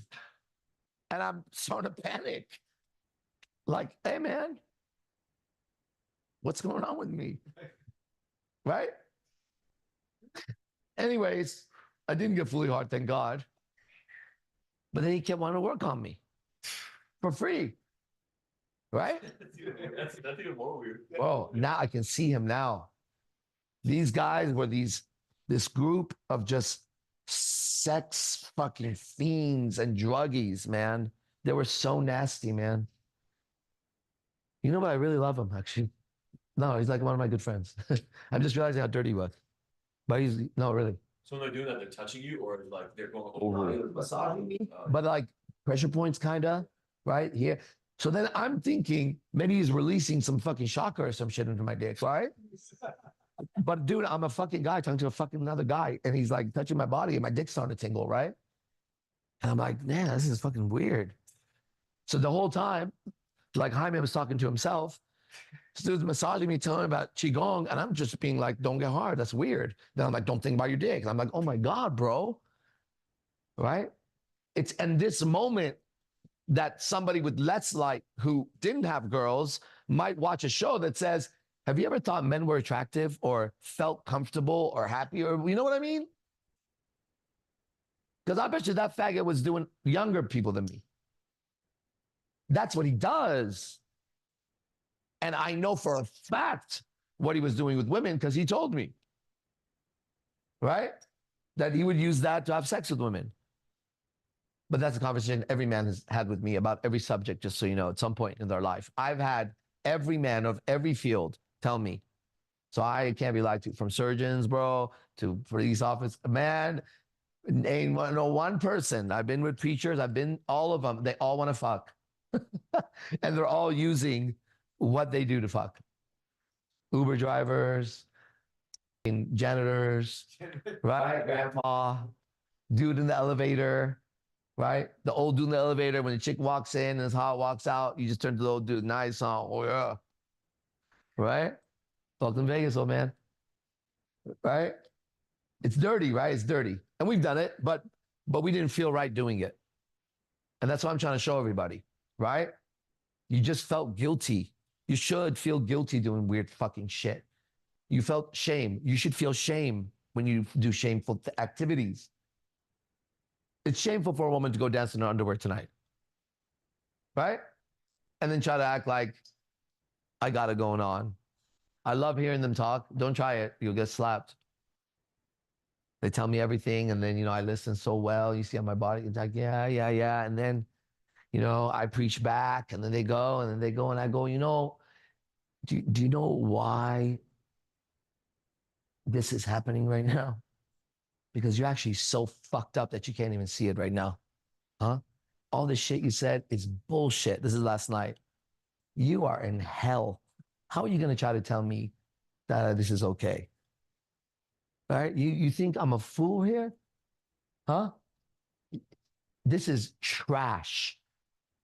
Pure trash. When we walked in here tonight, it felt like I walked into garbage.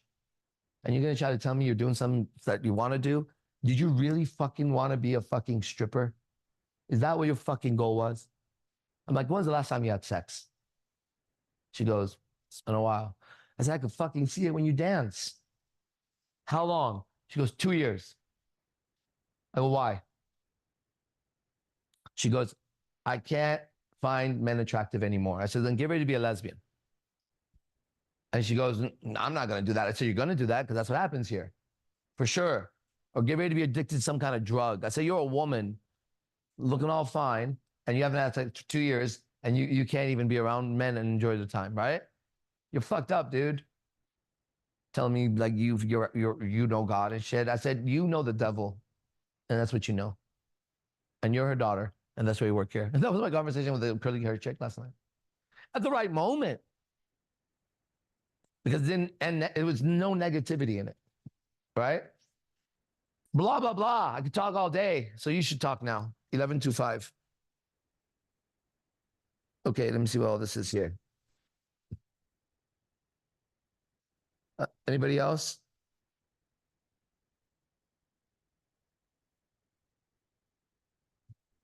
Yeah, maybe you can see my messages. We'll give it a minute. Anybody want to speak? Raise your hand. Me? AZD. Nah. Man, who was I talking to last night? I was like,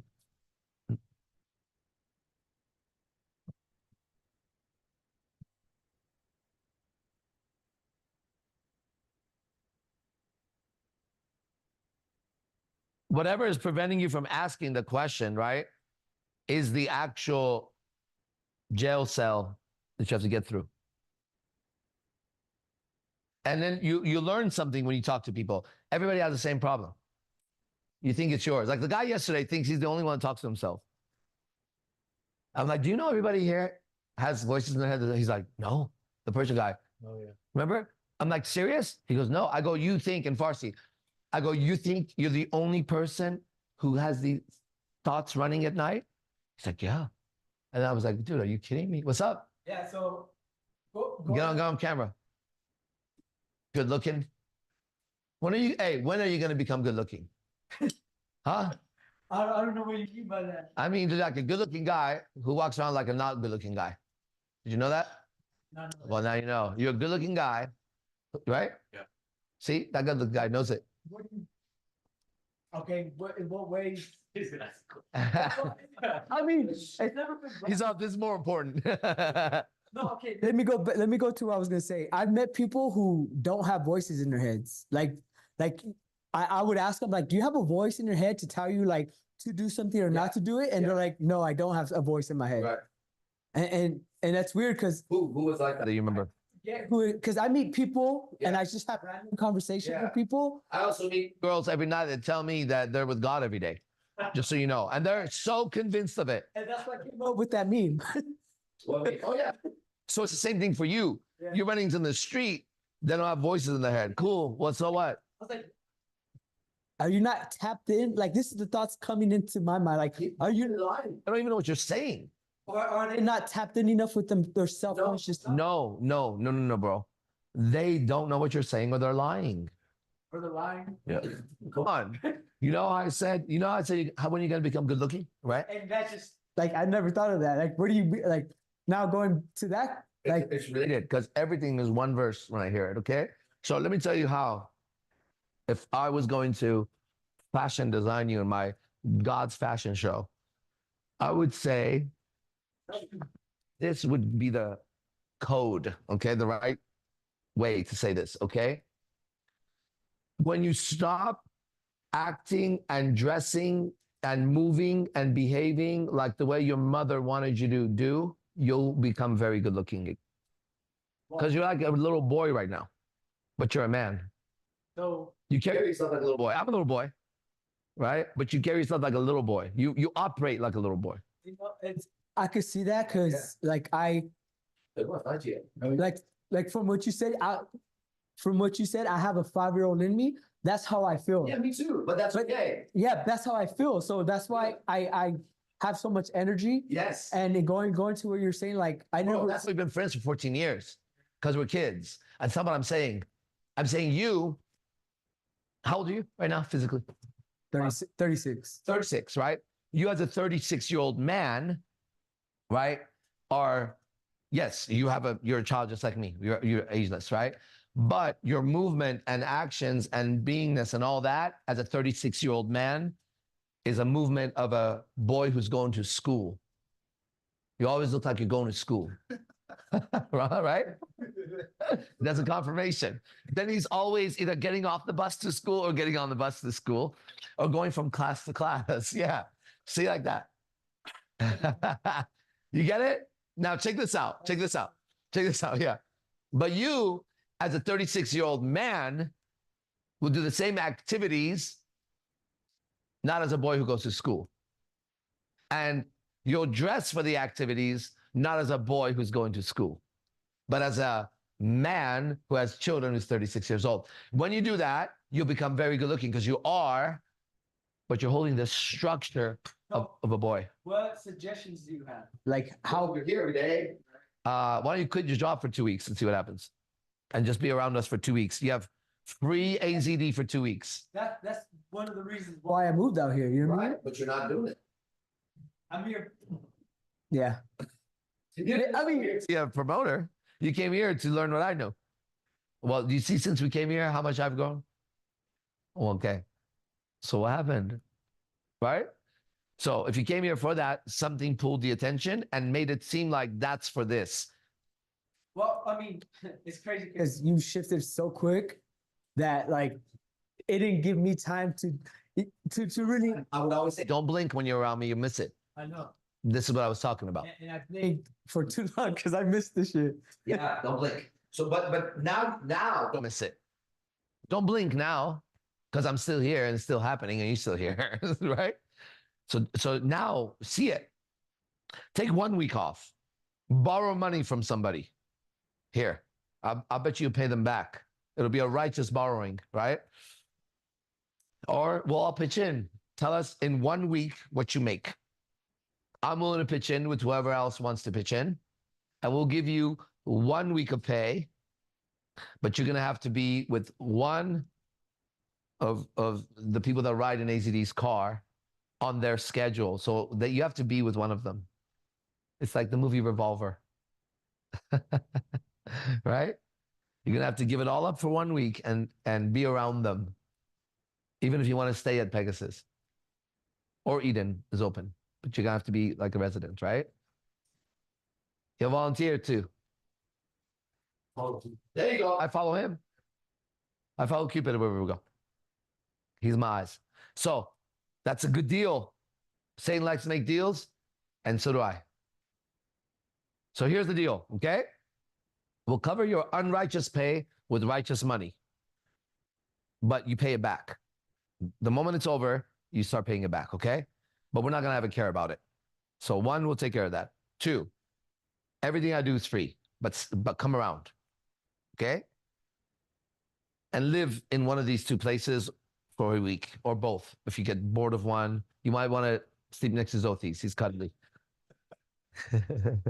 He's cuddly, bro. It's huge. You and him could cuddle with him, right? If we put Octavio, Bennie, it'll be like a lot of them could cuddle with him, right? So yeah, all those demons are all cuddling with Zothis at night. It's like Big Hero, Baymax. It's a movie. For kids. Yeah. I'm just kidding. Kids that go to school. Yeah. Oh, I watch kid movies. I don't watch like adult movies with my kids. Yeah. Don't. Okay. So anyways, there's the deal. I love it. It feels good in here. If you want to take it, we start now. So the next step for you is to see, like, honestly, if you had a good week, how much the pay would be. Well, this week, Okay. Just later. well, I'm letting you know The next couple weeks, it's really busy at work. You know what I mean? That's why it's being offered now, I bet. You see that? I was just talking. In a couple of weeks, the offer may not be here and probably won't the way it's going, right? Octavio wants to talk to you about this later. Wait, so just talk to him about it, okay? All right, Benny. Do you have a question? Because that was like a lot. I mean, I already. Yeah, that was more fun. Come around. Let's do it. Talk to Octavio later. Okay. All right. Good. Who's next? I don't want this to stop. So we asked about last night. You can ask about anything, bro. I love talking about this stuff. So last night, Last night, yeah. I made love to you. Last night, I was inside of you. It says that. Last night, I saw the sun, the moon, the heavens, and the stars above. I saw heaven when I made sweet love to you. Isn't that blasphemous? Right? Isn't he worshiping the pussy? Didn't he just say that? Last night. What a fact. Okay, go ahead. So we we get seated after the fucking horns, right? And then we're facing the horns? yeah, fucking DJ horns. The DJ horns. Uh-huh.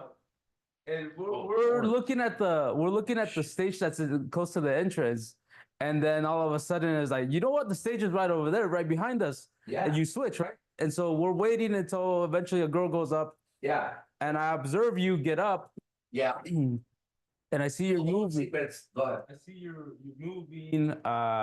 You're grooving to something, and then Octavio points out, he's like, "Does he have his headphones on?"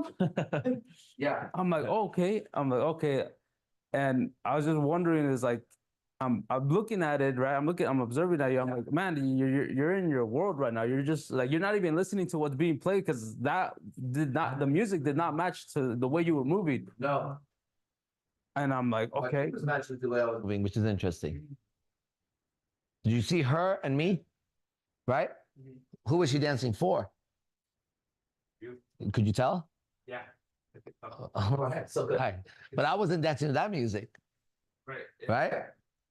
Mhm. Isn't that cool? So what it was supposed to, yeah, so I had my headphones on and I will have them more and more. I told you guys, they're essential. I have to go get another one. Carry 2 of everything you need, but don't carry anything you don't need. How's that? Right? So 2 glasses, 2 contacts, 2 headphones for this guy, 2 phones eventually. Right? The essentials. And then outside of that, you don't need anything. Carry your essentials that you need to do your work, right? For my work, I need my glasses and I need, what I carry with me. And now, as we level up, as you guys level up, I will do more, right? So there was a time where I really wanted to put on my headphones, but it wasn't the right time. Now, more and more headphones. Eventually, AZD will ride with him and he'll be headphones almost all night until you talk to him, right? And then I don't know what happens after that. But it's fun because I'm in my own world, I keep saying. And I know my world is senior.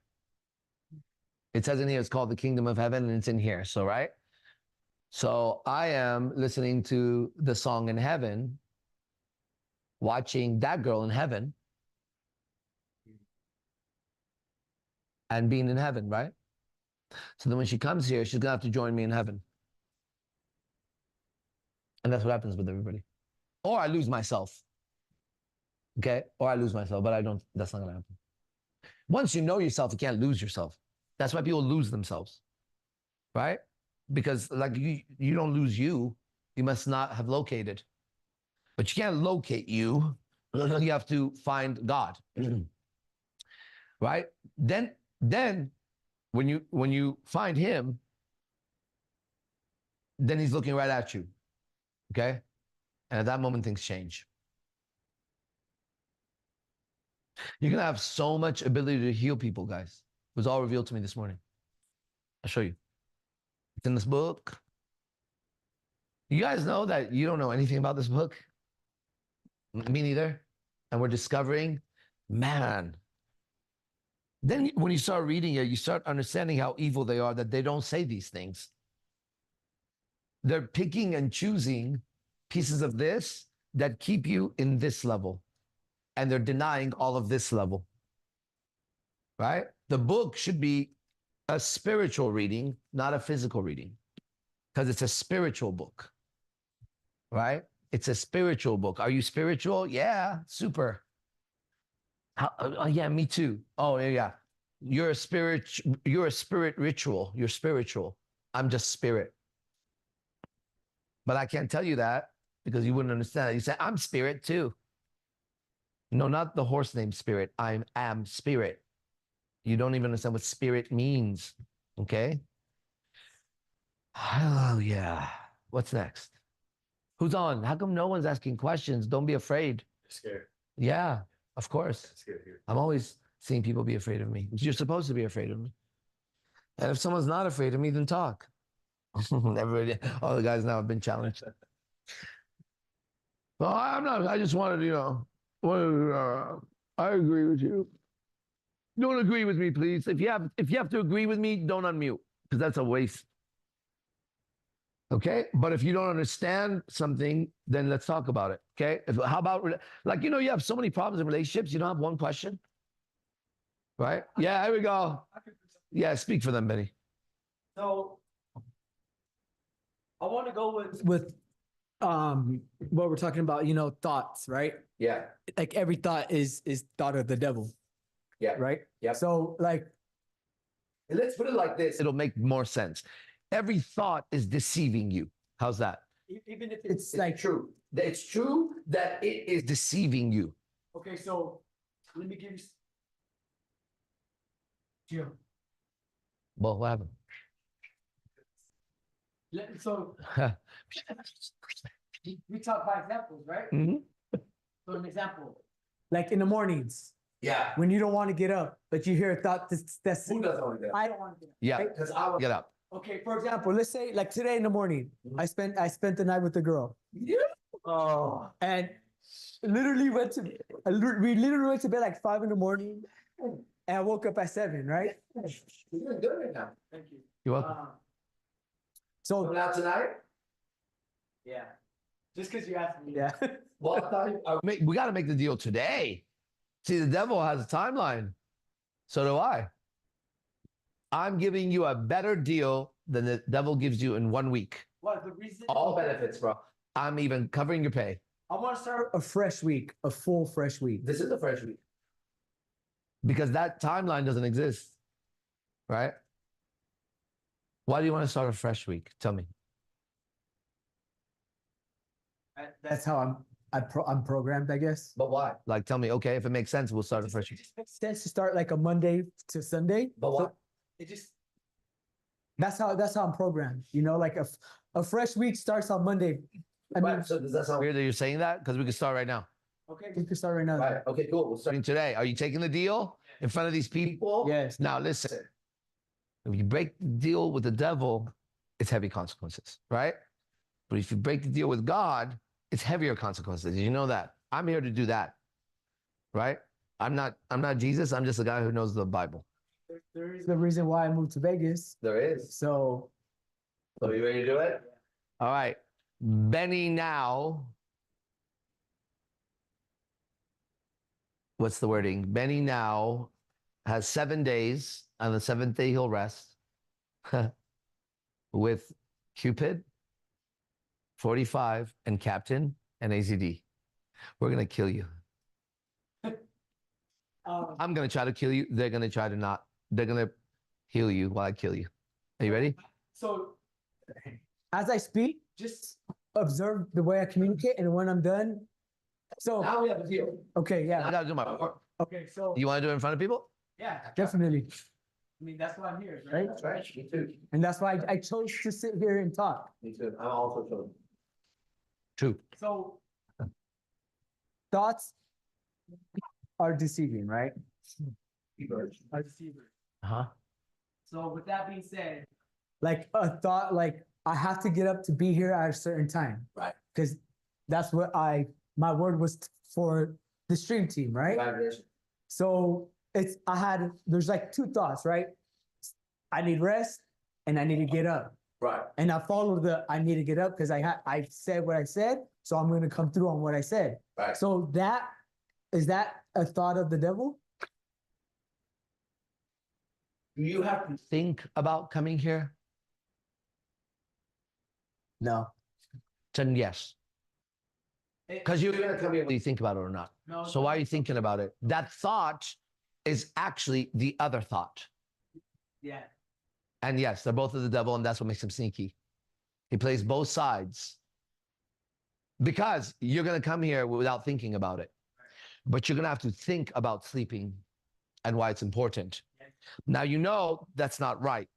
So as this thought happens, another thought happens. I need to go. And it looks like there's a righteous thought. Okay, so I'm going to go. But you know the difference? This thought, as you move through the day, will have effort. But if you knew this, if you knew that, like you said, you're a righteous man, you gave your word. So ready? So no matter what thought came up in the morning, it would make 0 difference. Then when you come today, you have a different energy level. Just clean. I spit my tongue. Just cleaner. Right? Not like more energy, just cleaner, because there's not a thought still entertaining, I could have slept. You just know you're going to show up and you don't need to think about it. Just like me, right? I have a lot of thoughts of what I'm going to say or how it's going to go or what time the girls are coming. And if I'm hungry, bro, thought after thought after thought after thought after thought after thought. But I don't entertain the thought, right? So in Zen, they say, you watch the clouds pass, you watch them pass, right? Or a better one for that is birds, when they go through the sky, they don't leave a footprint.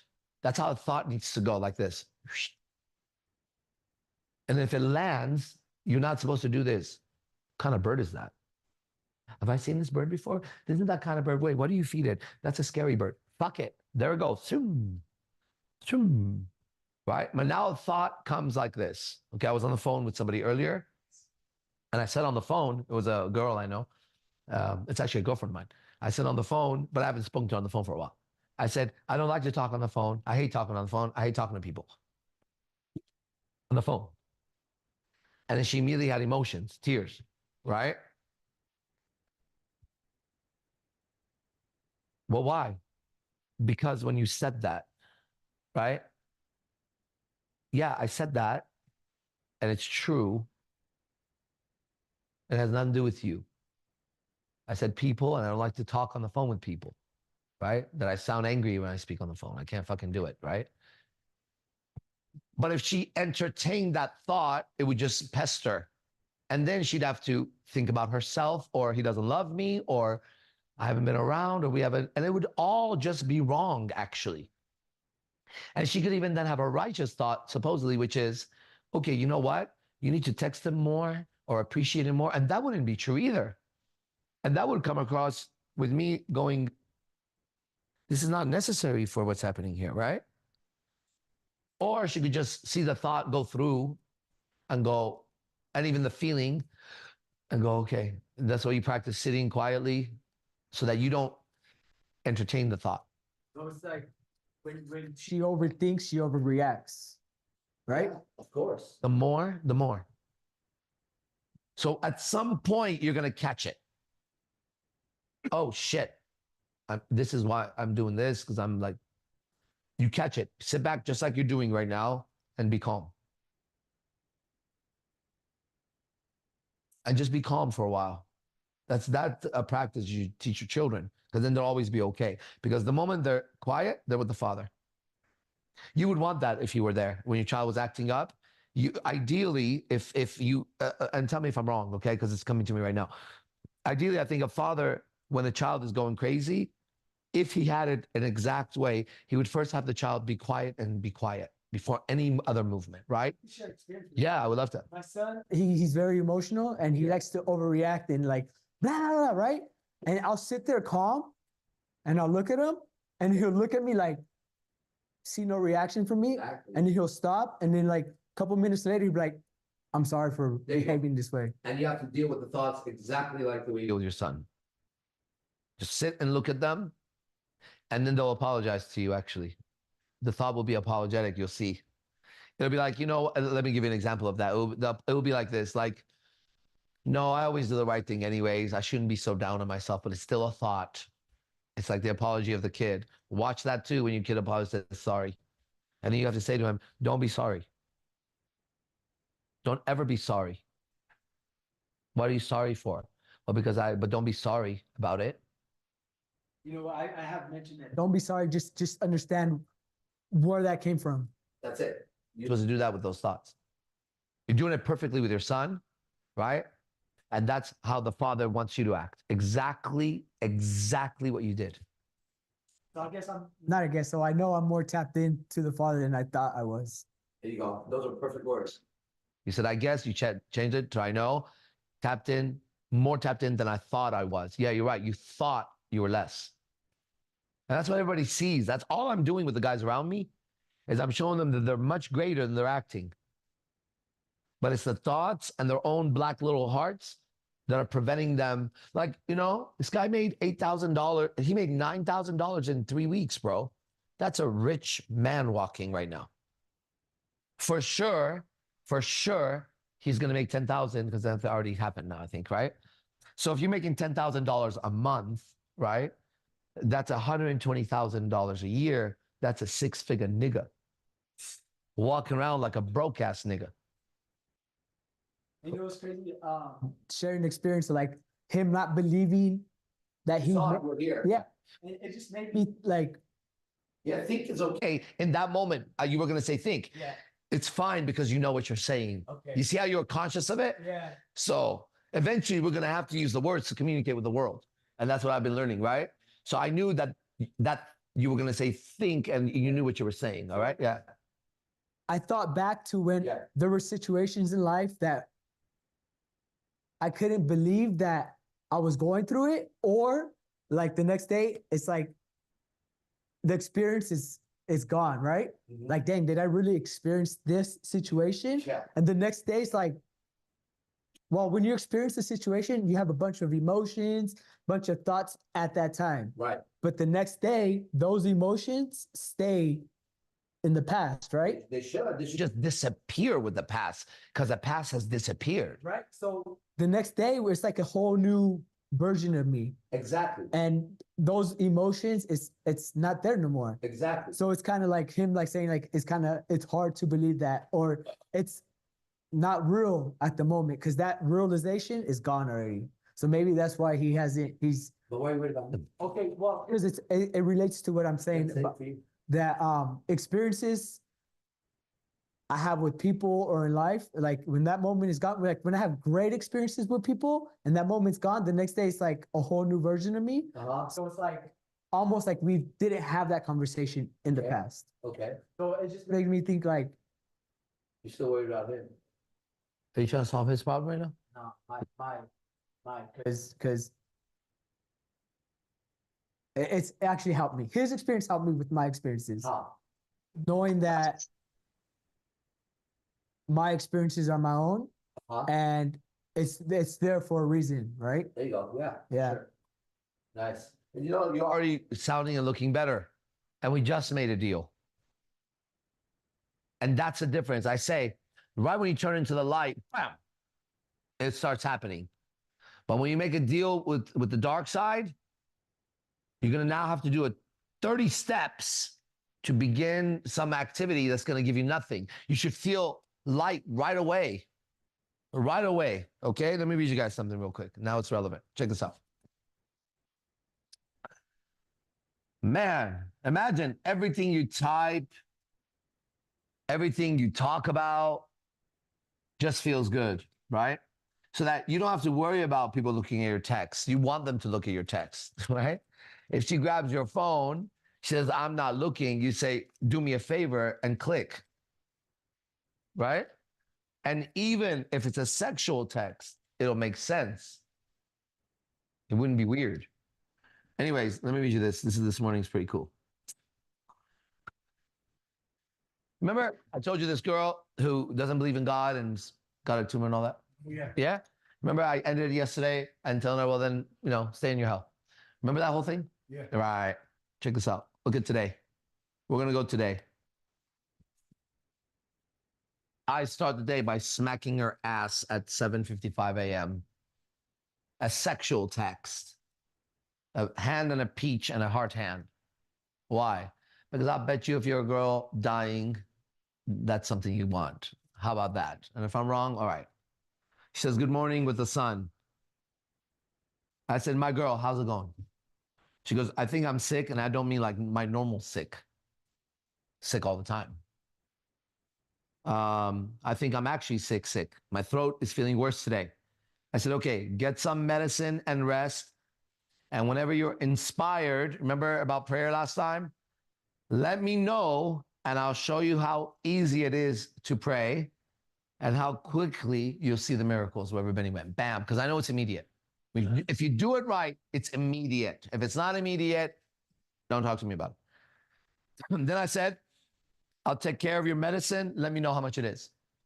They sent me a screenshot of these medicines. She goes, this is what I usually get. It helps quite a bit. I said, just send me the total. She sent me the total. I sent $2 extra. I said $2 tip. Okay, hon, will do. Thank you. Should arrive between this time. Thank you, prayer hand. Ready? Now, this is what I wanted to tell her yesterday, but I can hear the voices in my head, and I'm not going to listen to them. So I knew not to say anything. Now I say what I was going to say yesterday, but it's better now. I said, okay, love, God never. Benny, where are you? Okay, good. How'd you disappear? I'm listening. Whoa, dude. Yeah, that's cool. No. I said, okay, love, God never turned his back on you. In fact, he sent you one of his favorite sons to you, and he's been taking care of you at your hardest times, and you haven't even seen him. Heart hand, infinity sign. She says, maybe one day I'll have faith. No, maybe one day I'll have that faith, but it is hard to keep it, at least for right now. She's told she has a certain amount of time to live and she's dying. So she wants to take a trip to Hawaii before she dies. That's her life right now. You understand? While she's sick every day. All right. Maybe one day I'll have that faith, but it is hard to keep it. At least for right now. She's already changing. Yesterday she was like, we disagree. But I don't know what the future is. You know? Question mark. So I can't say I won't change my mind on my faith. She was in the darkness grip yesterday. Yesterday, if I had said that, we would have argued. There had to be more righteous action taken for that communication to come across. Already, do you know the future? Maybe I'll change my faith in the future. Right now, it's hard to keep it, she said. Okay. Can you say that you cut her off yesterday because she was dark, basically? I didn't cut her off. Yesterday, I knew. I even texted her at night, thinking of you like at 2 a.m., knowing that that would go across as a booty call to her head. But I didn't do a booty call. I said thinking of you because I was. But I knew how it would be transferred when she gets up. 2 a.m., he's texting me. Yeah. Whatever, dude. So I said to that, I said, this is the final text. It's very nice. I said, only God knows the future. She asked me if I know. I just know it's very good for his children. And I'm one of his messengers. And I am also your angel. And you already know it. So don't worry. You had enough fate for this conversation to take place and for the last few months to take place. Now, just pay close attention today. I will send you one of my angels. I know it sounds goofy to you, but let's see what happens. And he will be with you today, and your eyes will begin to see, and your heart will begin to open, and the demons that have tortured your pure soul will start to fade away quickly. I'm saying that live in front of everybody. Now, let's just say I lied, which I didn't. Okay? I think that's a good message to send somebody in this situation. Do you agree? But what if I didn't lie now? Because even if I lied, it was justified here for me. But I didn't lie. So I haven't heard back yet. But is that cool, Benny? Is that important to you that I said that? Yeah. Yeah, it's cool, right? So it's just one moment and you should be better. Right? And if you have to work towards getting better, you're looking in the wrong place, everybody. It's immediate relief. It's immediate relief. Okay? And that's the difference between dealing with what's called in this book the Lord God and any other lords or gods. There's a title for this God in the book. He's the Lord God, it says. He's the King of Kings. Right? He's that one that holds more power than all the other ones. And I know that to be true because I met all the other ones too. And I've been lecturing on them for all these years. I met the most important ones in Buddhism. I met the most important ones in Taoism, in Hinduism, and all kinds of isms, right? But this one is the most powerful. And also it delivers what I want most, which is what? Healing to others, and for me to continue to live my life exactly the way I'm living it. I don't want anything else than what I have. I wouldn't trade it for nothing at all. Keep it, right? And I know that every man has this in them. Like, I just know it, dude. I know a lot of things, and I know that for a fact. And you know it, otherwise you wouldn't be following this fool. Okay?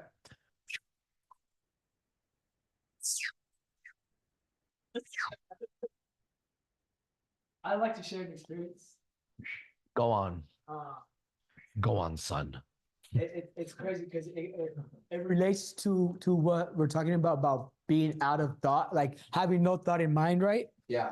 So I was off work. So I worked as a promoter, right? Yeah. And I was off work and I worked, like Promoting sex, money, and drugs. Sex, money, and drugs. For $2 every time you go give them 200. Yeah. Yeah, it is that. Yeah. so But not for this week. I mentioned it to Gio, right? Because Yeah. it's related to like teleportation. It's what? Related to like teleporting. Okay, yeah. So every day I follow the same route to and from my car and to the venue, right? Yeah. And at a moment where I walked up the escalator Mm-hmm. and I was like, And then you were going up the escalator again. it's like a loop. All the time. Oh my God, do you know what we didn't say? 1 second. You remember when we were talking about the deja vu to everybody? We didn't say the black chick that twice walked in and I said the same thing to her in the elevator and I didn't know it was her. She was black. No, not black chick. Whatever. Yeah. Yeah. She wasn't black? Yeah. No, she wasn't black. She was a pretty girl. No. It's like Italian or something.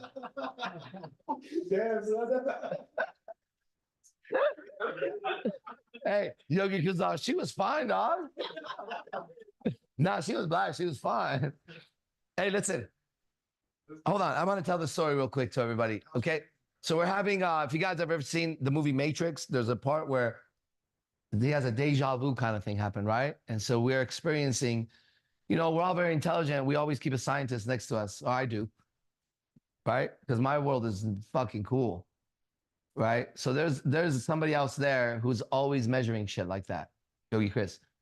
And No one told you that she was the same girl. he was the one that said it. So we're experiencing a person walk past us while we're still here, then the same person walk past us again in the same direction. So we're having a lot of these experiences and we were sharing it. But there was one we forgot, which must be revealed now. How could we forget this one, man? I didn't forget. You didn't forget, huh? Just didn't seem the stories moved on during that class. Listen to what happens. The night before, we get in the elevator and we look cool, man. Like if there's ever a cool movie scene, it's us, right? So there's like 5 of us, maybe 1, 2, 3, 4, 5 in the elevator. Were you there? Yeah, The first night? 5 of us, ready to go. We're entering the area, right? The elevator opens and an attractive black, white girl, whatever the fuck she is, she's about to come in. So I say to her, do you want to come in? There's a bunch of guys. We could be your bodyguards or take the next one. And she goes, no, I'll come in. You guys, my bodyguards. She comes in. We have a little conversation. Yeah. If you remember something, let me know. Yeah. She said that last time. No. I'm on the first one. I'm the first night, Gio. Where the fuck are you? I'm on the first night. We go in and this happens. This attractive girl is about to come in. And I say, maybe you don't want to come in. It's a bunch of guys. But if you come in, we're your bodyguards. And we come in. She comes in. We have a cool conversation. I don't remember pieces of it, but it was cool. It stayed in this world. She leaves. The next night, I'm not even looking up, right? My head is down as we walk in the elevator. My head is still down like this. I see an attractive girl about to walk in. We're the only ones in the elevator. This is the next night, guys. A whole different night, a whole different time. As she's about to come in, I see her and I just look up and I go, I don't know if you want to come in. There's guys here, but we could be your bodyguards. She laughs and comes in and people start saying shit. And it's the same exact girl of the night before walking in. And I said the exact same thing to her at the same time. Dude, what the fuck? Go on now. Man, I mean, Now that you labeled it like deja vu, I could label my experience as deja vu. So I walked up the escalator, right? And I looked up, like my head was down for a second. I looked up and I was on the other end of the garage. Hell yeah. The other end. And I'm like, am I tripping or what, right? Dang. When was this? A couple weeks ago. Wow. I was like, am I tripping? Or I think I may have overwalked or like, so I was like, whatever. So I walked all the way to the other end because I was like, I'm tripping. Like, Yeah. there's How the did I get here? yeah. I was like, there's the entrance to the casino. This is the second escalator. I was like, anyways, I didn't think at that moment it's all right. Maybe I was in my head. We have to make sense, and we don't. We move on. Yeah, so I was like, whatever. Anyways, I was like, whatever. Couple days later, it happened again. But this time I was walking with a coworker and I was more like aware, right? Yeah. Because I was talking to a coworker. I was like, hey, you're on level 3? All right, I'm on level 4. He goes to level 3 and I went to level 4 and I looked up again. I was on the other end again. Yeah. I was like, nah, I'm not tripping. Like, Yeah. I'm not tripping. This shit happened again. Yeah. And I literally walked all the way to the other end, walked down to the level where the Wow. casino entrance is, Yeah. and I walked right back up, and I was like, Wow. "Fuck, this is a trip." Yeah. So it's like, I talked to my cousin because he's a Buddhist, right? Yeah. You met him, Daniel, Okay. and he goes, "Well, it could be of two things. Like that space right there could be like a negative area, Uh-huh. or Oh, we're in Vegas for sure. It's a negative area. yeah, or the Buddhist he says, I'm paraphrasing, right? Yeah. He goes, the Buddhist says that when you're so like have no thought in mind, the essence of time is like an illusion. So that time literally just is not there. Yes. So that's why it's like maybe I sped. That's very right, likely. Yeah. So I'm like, yeah, that's a trip. I find myself in places, right? I know I went there, but you're right. There's no time in it. But I don't know if that's what happened because we're telling you that we're experiencing this shit. Now, you know what's so cool, everybody, is that we could actually sit here and talk about this and not give a fuck what anybody thinks, and that you could share experiences like that. And instead of going in a direction that will misdirect you, which is UFOs or wormholes or energies or that shit, I can tell you that all that is in here and it makes sense according to this. Like that makes sense according to this. But if you started to look for UFOs during that and wormholes, you would just not know anything.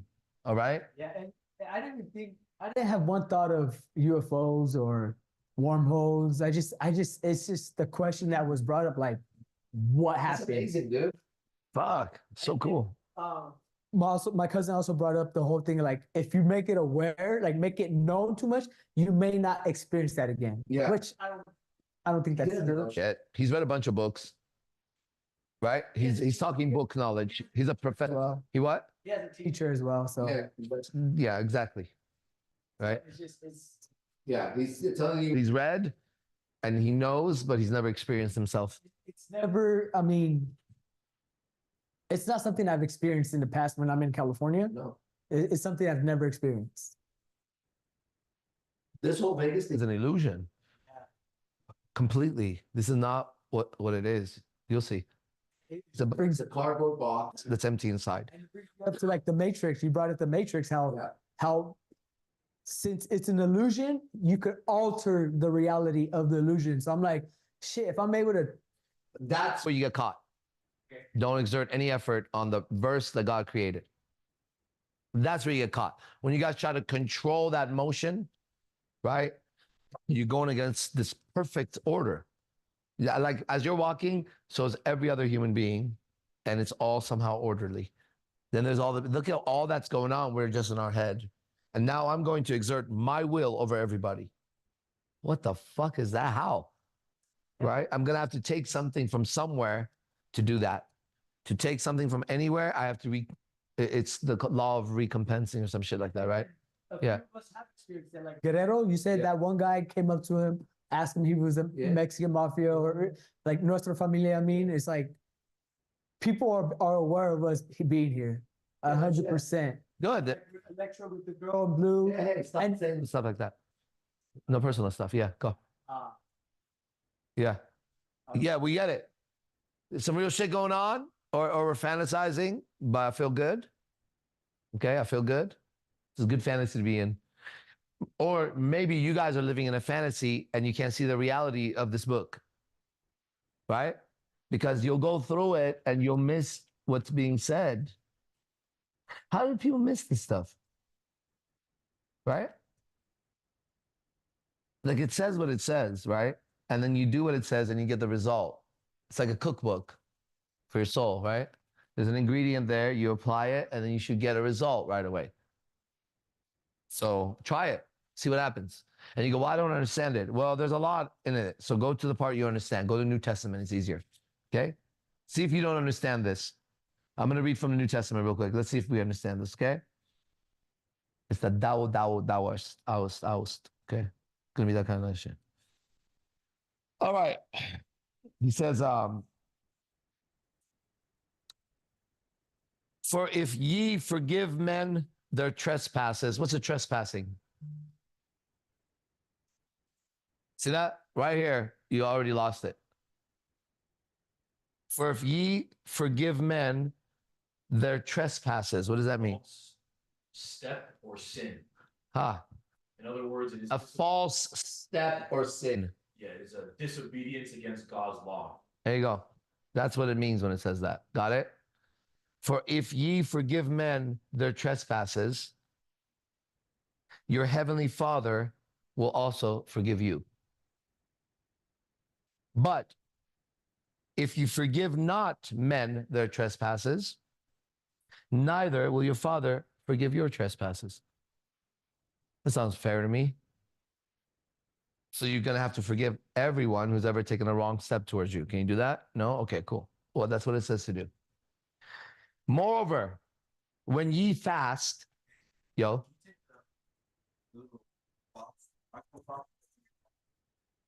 Okay. Here you go.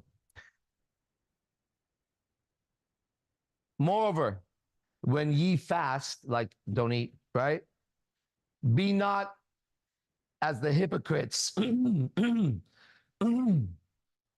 not as the hypocrites of a sad countenance. What's countenance? Look it up because we said it last night, but there's new people. Person's face or facial expression. Face or facial expression. Listen to this, okay? Moreover, when ye fast, be not as the hypocrites of a sad countenance, facial expression. For they disfigure their faces, that they may appear unto men to fast. Verily, that means truly, I say unto you, they have their reward. But thou, when thou fastest, anoint thy head and wash thy face, that thou appear not unto men to fast, but unto thy Father which is in secret. And thy Father which seeth in secret shall reward thee openly.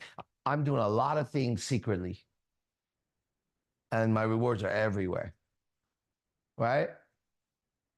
It's true for me. Lay not up for yourselves treasures upon earth. What does that mean? Well, everybody's violating it. Lay not up for yourselves treasures upon earth. What does that mean? Seriously? You don't know what that means? Don't accumulate material on earth. What the fuck did you think it meant? But lay up, listen, lay not up for yourselves treasures upon earth, where moth and rust doth corrupt. You understand now? And where thieves break through and steal. But lay up for yourselves treasures in heaven, where neither moth nor rust doth corrupt, and where thieves do not break through nor steal. My treasure is in my heart. And anything I have, you can take, including my girlfriend's, including my life. right? So that's why it's goofy when you try to protect something, right? And so those are very clear to me. And if you're in violation of that, you can't say, I have faith. Faith comes with obedience to the law, okay? You have to have faith in the law to do that activity, to not worry about how much money and shit you're possessing. You have to have faith in the law to know that you have to forgive everyone's steps towards you. Otherwise, you would say, I can't forgive him or her because they may do it again. So obviously you're not obedient to the law. Obviously you're not doing what it says. Don't be surprised when you don't have what it says you're supposed to have at the end of this thing, because it's pretty clear. And I tell you, I'm doing that. Everyone's forgiven all the fucking time. And again, and again, and again, and again, and again, and again, and again. Right? How many times? They asked him. He said, don't just forgive them 7 times, forgive them 7 times 10 or whatever the fuck it is. 70 times 70 times forgive them. That's 4,900 as a number. No. Is that 490 or 4,900? Which one? 490? It's 490. 4,900, that's a lot. But so is 4. But listen, go ahead and forgive somebody in this life 490 times before you come back. Right? Might as well be 4,000 because you can't even forgive them once. Now, if you can't forgive, then don't ask for forgiveness from God. Why? Because this is the rule book for this God. I know there's other gods. You don't have to believe me. That's not the Bible. No, the Bible said there's other gods. What the fuck? It says there's other gods in here. So I know there's other gods, but this one, he's very powerful, right? And I found my life in hell on earth with a bunch of suffering. So I followed all the other gods he talks about, right? And then I followed him. And I saw why he was the most powerful. And me, I've always wanted to be the best, fuck the rest, right? So if you were a god and you had a deal with AZD for anything he wanted, canceled. I broke all contracts with all goals and dreams and bullshit, right? And I released my soul to the light. Now, I am owned by that God. So I would like to show you his power and glory. So I'm here to be challenged on anything. And I'm here to defeat you. How's that? Okay? And if I can't defeat you, fine. But if I can, then I just did. And I did it because this God is stronger than your God. How's that? That's my job, right? I'm supposed to challenge the gods? Let the gods hear my voice. Let the gods hear my voice. So I'm here to challenge all your gods, your Buddhist gods, your Muslim gods, your all kinds of. I'm here to challenge your Christian God, because that's not this God, right? This God would not have a church where a person walks in and doesn't heal. Not one should not heal, okay? The one who wouldn't heal should not be able to walk into that church. I can tell you who wouldn't heal. There will be certain people who will be afraid to go in there. A church is supposed to be scary to sinners, not a playground of fucking dress-up costume and fornication, right? You get the difference? A church is supposed to be scary to bad people. They shouldn't easily confess their sins, right? They should be being pulled and trembled like this. And they've made a deal beforehand with their family. No matter what happens, get me in front of that fucking priest. That's how a person should walk in to confess. They should be in tears, in shame, you know, wanting to just end it all. I don't want this shit anymore, Father. Please help me, right? I'm shaking, I'm shivering, I'm spitting, right? Because you've been a meth head. So that is a church, and that's my church. And my church is wherever I sit. How's that? The good thing about my church is there's always apostles around. For real. And this is a better church than any church you'll find on earth right now, talking about the Bible. And if not, bring them here. Let's see. Let's see if they know this. Let's see if they know the Lord God or they know one of the Lords. Right? Let's find out. Because I know this God defeats everybody. Okay? And heals everyone.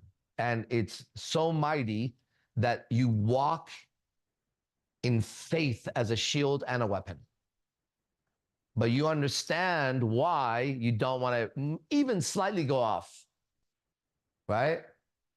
And you understand why you don't want to disappoint him.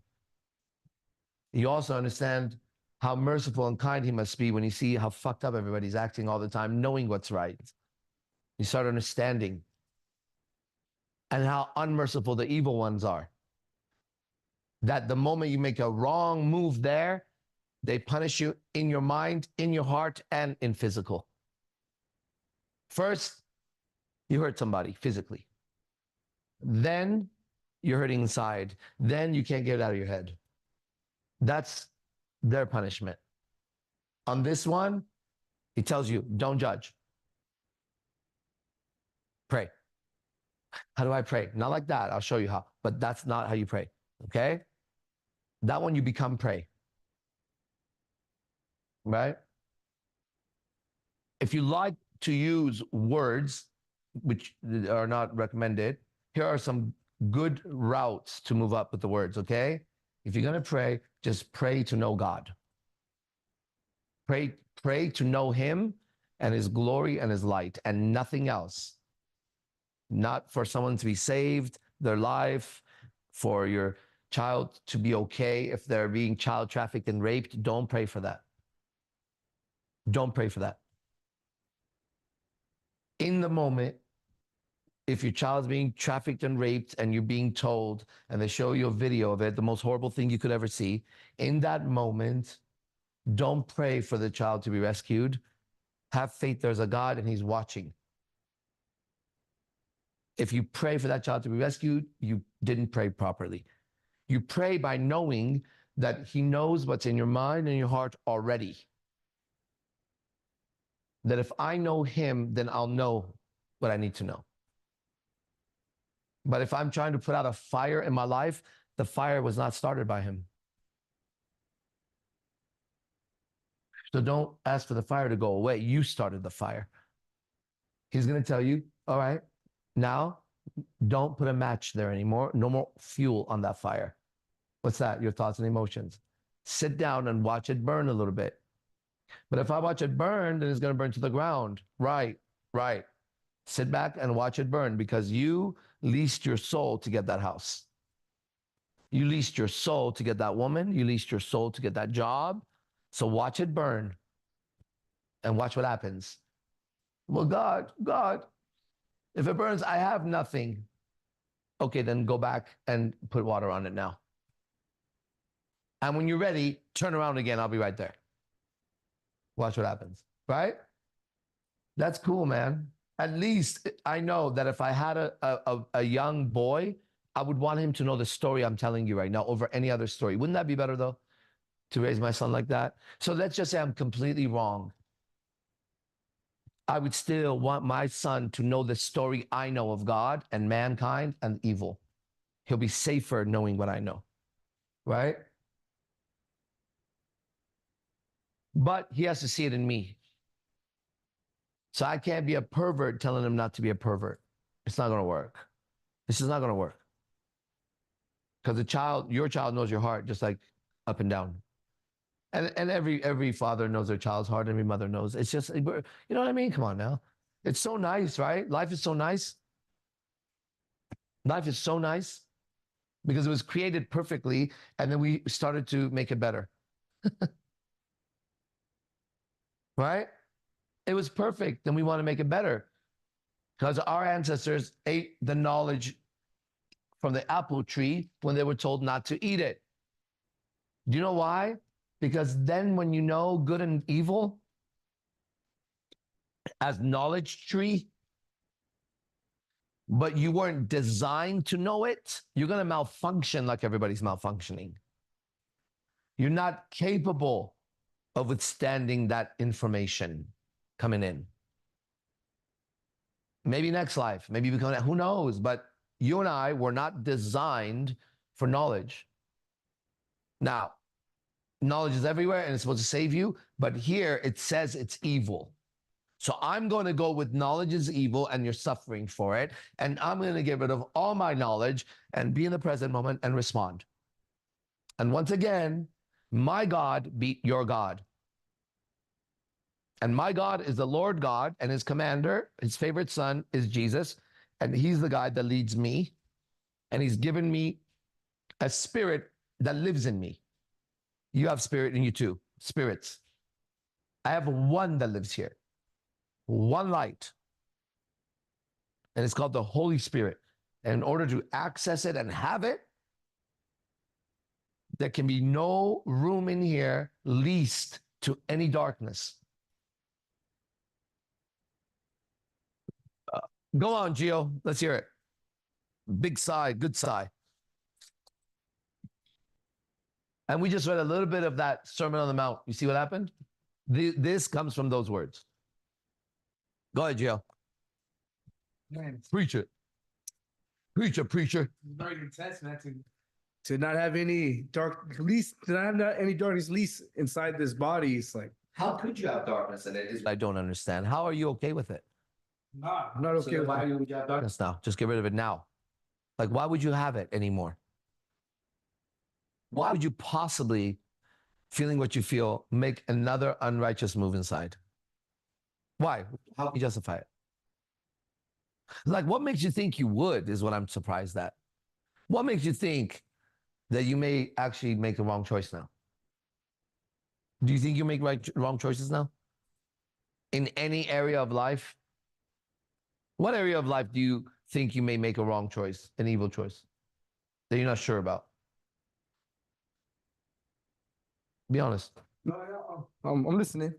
Ah, man, that's a really good question. It's a good one. Man, so like, I know, like you said, I know it's like there's no way I can make a right choice, a wrong choice. It's not possible. Nope. And then there's the question you said about what was the second part? Well, if you know you can't make a wrong choice, then how can you think you have darkness inside that matters at all anymore? Because it'll start to go away. It will have nothing to feed on. That's why I change every day, and you will too. But it's no longer. They're all evicted, Yeah. right? So they're sneaky now. They're hiding in closets in the house, right? They're in the fucking stereo in the house inside. They come through a sound now, but they know they're not supposed to be there because there's an exterminator here.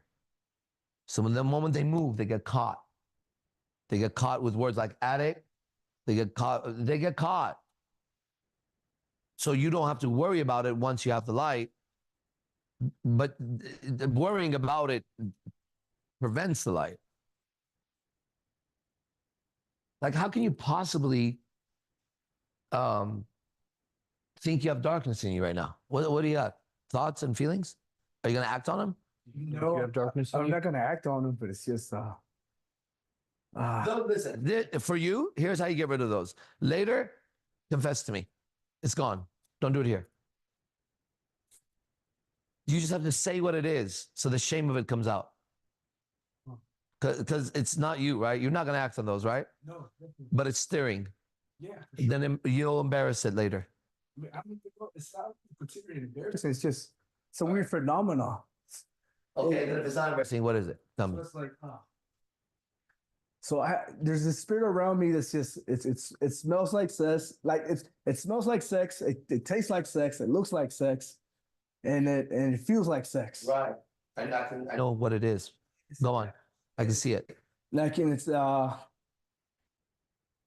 anyway, it's very easy to describe it as something good. Like it's like sugar. I can taste it in my mouth. It's like so like I don't want to call it sweet like honey, but you know, those are the Call it sweet like honey. okay. Yeah. Go ahead. It's in my mouth. It's like sweet like honey. Uh-huh. And yeah, it's just all that. It's like It's very easy to be pulled in, like the word itself. Pull you in. When you say pulled in, what do you see? As ridiculous as it sounds, what does pulled in look like when he said it? What did you see? Lips. Red lips, Mm-hmm. for sure. It pulls in through red lips. What else? Keep talking about it. Keep talking about this, and I'll show you. Bam, bam, bam, and then it'll be gone. I'm gonna show you where it's catching you. Okay, It's red lips. It's sugar, sweet honey. Yeah. Keep all this. This is the curse. Go ahead. It's a hex. Not a curse. It's a hex. Mm-hmm. It holds your soul with sex. Go ahead. What else can you tell me about this feeling or this thing? Yeah, It's really, really warm, hot. Like the temperature, like really, yeah. And my chest area, on my chest area, Mhm. and my mouth too. It raises the temperature in there too as well. And there's like, yeah, very long tongue, very long, slimy tongue for sure. And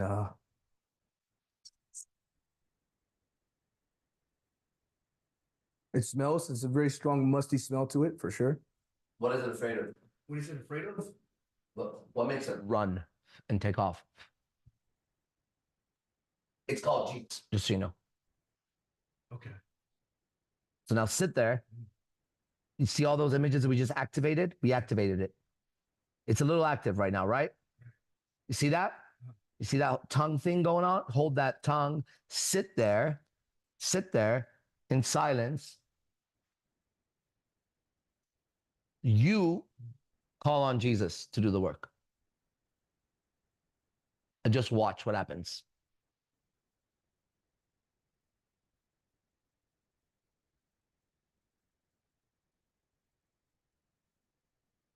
Don't call him with the telephone. Call him as your big brother because you're being bullied. Just tell him to take care of it politely. Okay, ready? Keep going. Listen to me. I'm coaching you. Okay? Now know that God knows what's in your heart and mind about the subject, and it's clean already. Sit there looking at the image. You don't have to look at me with your eyes. Just listen to me. Okay? Know that God knows in your heart and your mind that you're clean on that subject. Know that. Sit there and know that. That you don't have to explain that to him. That you're his son, he knows that. Knowing that, he's going to give you the Holy Spirit to deal with it right now. As a gift from his son, favorite son, Jesus. And the reason why you sit in this room having this conversation is a testament for that.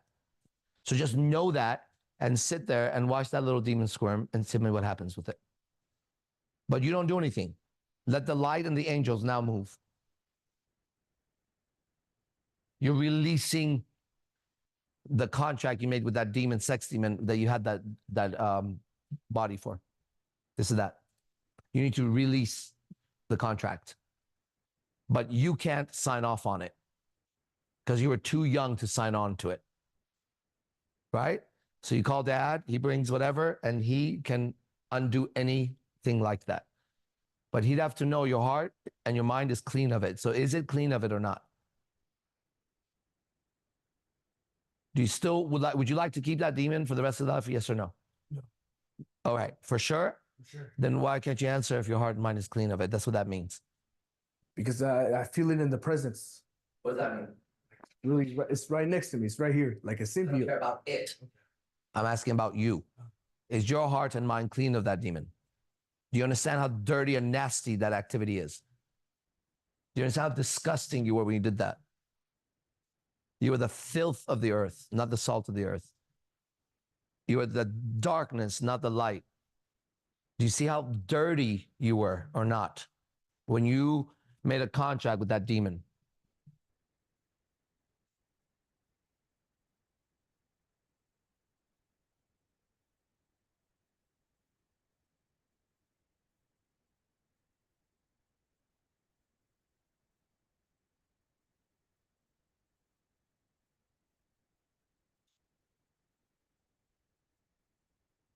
What?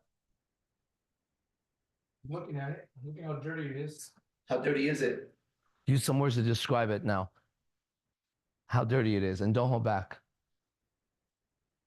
Really, filthy, perverted. Go into And- filthy, like what? Filthy, like a sewer, and you open your mouth in the sewer because you want some shit in your mouth. How filthy though?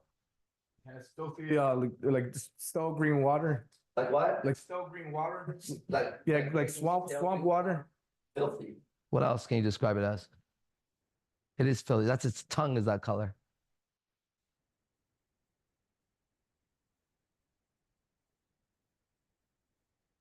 Rusty skin. Like what?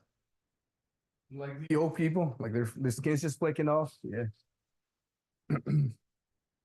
Frosted flakes come off. What else? It's filthy. It's Long dirty hair. Untangled. Really. you had that thing in you. It's that thing that was looking at women, not you.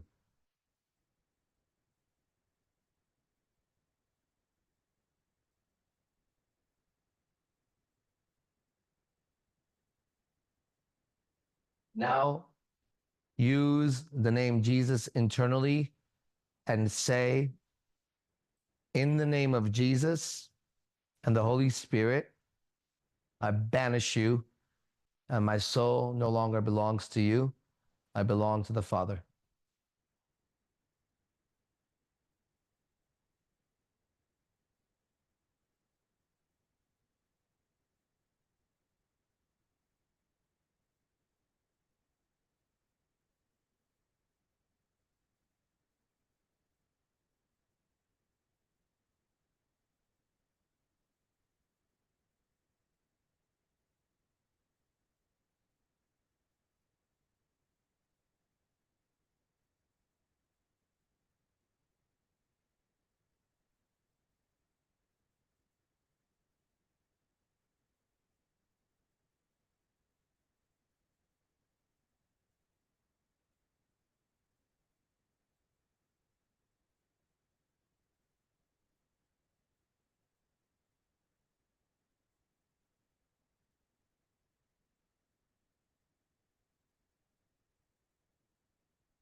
Keep doing it, Jill. This is Psalm 94.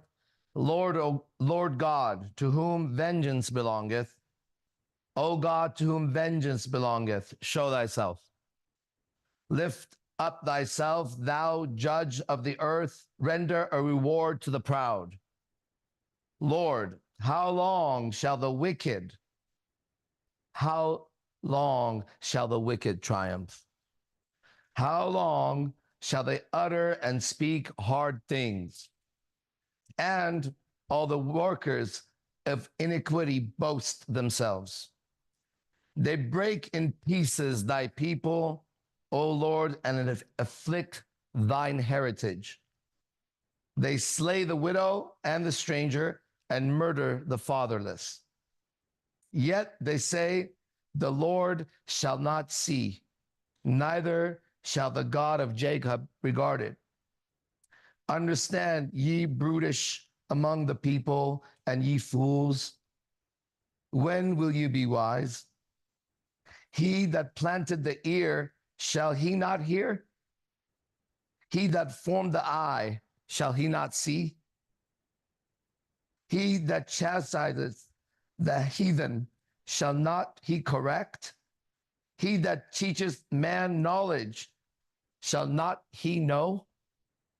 The Lord knoweth the thoughts of man, and they are vanity. Blessed is the man whom thou chastenest, O Lord, and teachest him out of thy law, someone that he holds, that thou mayest give him rest from the days of adversity until the pit be digged for the wicked. For the Lord will not cast off his people, neither will he forsake his inheritance. But judgment shall return unto righteousness, and all the upright in heart shall follow it. Who will rise up for me against the evildoers? Or who will stand up for me against the workers of iniquity?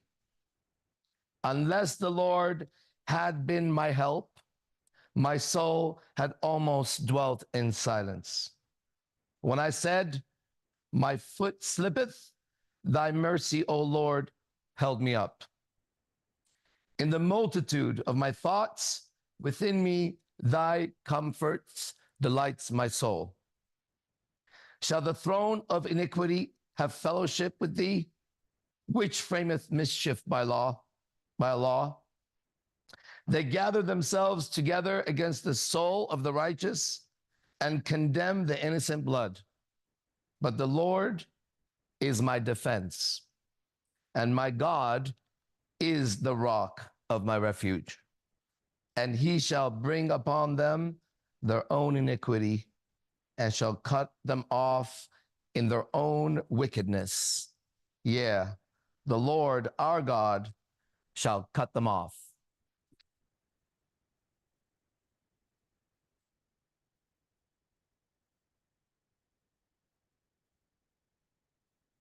Whenever you're ready, Gio.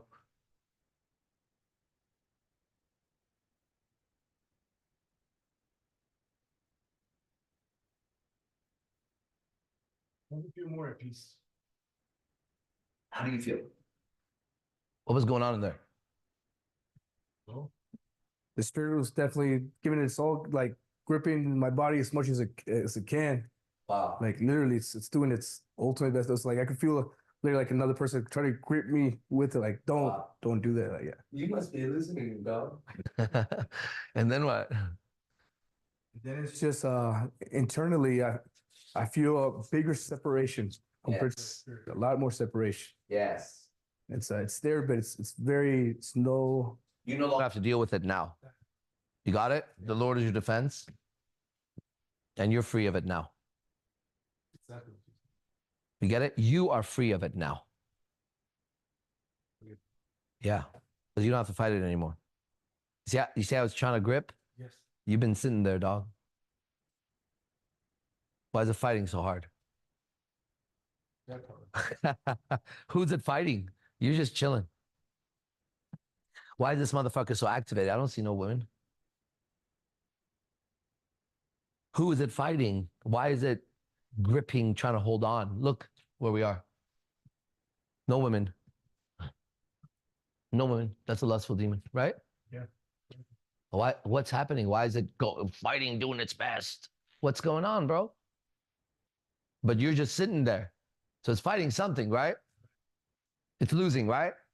It lost already. Oh, definitely. Yeah. So now, because when they do exorcisms, what people don't know is they do it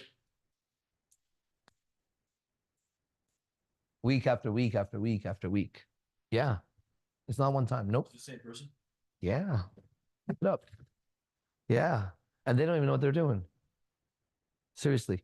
So it doesn't take very long, but you have to know this. This is like Jesus gave his life for you to be free. With him doing that, he bought back all of God's children. That's why you could break the contract. So this activity broke the contract. Now you belong to God. Tell us about that. Tell us how that makes sense for you, because it does. There was like, man, the last couple of days, I could feel like there's something gripping my eyes. Something was burning. And right here, right now, it's not even there. Like breaking the contrast like that. It's like there's that whatever weight it was there disappeared in this moment. That was in my eyes. So what do you like, gold or silver? All right, make sure you come out tonight. Sure. Man, that is so nice. Hey, join us every day, live reality show. What? You're gonna have to go back and realize that he saw a demon sitting there, and he was describing it perfectly well, and that it's been ruining his life for a while, for a long time. And you have to realize that his eyes have been burning for the last 2 days. That he said that they're not anymore suddenly. You have to realize that what he saw is in you.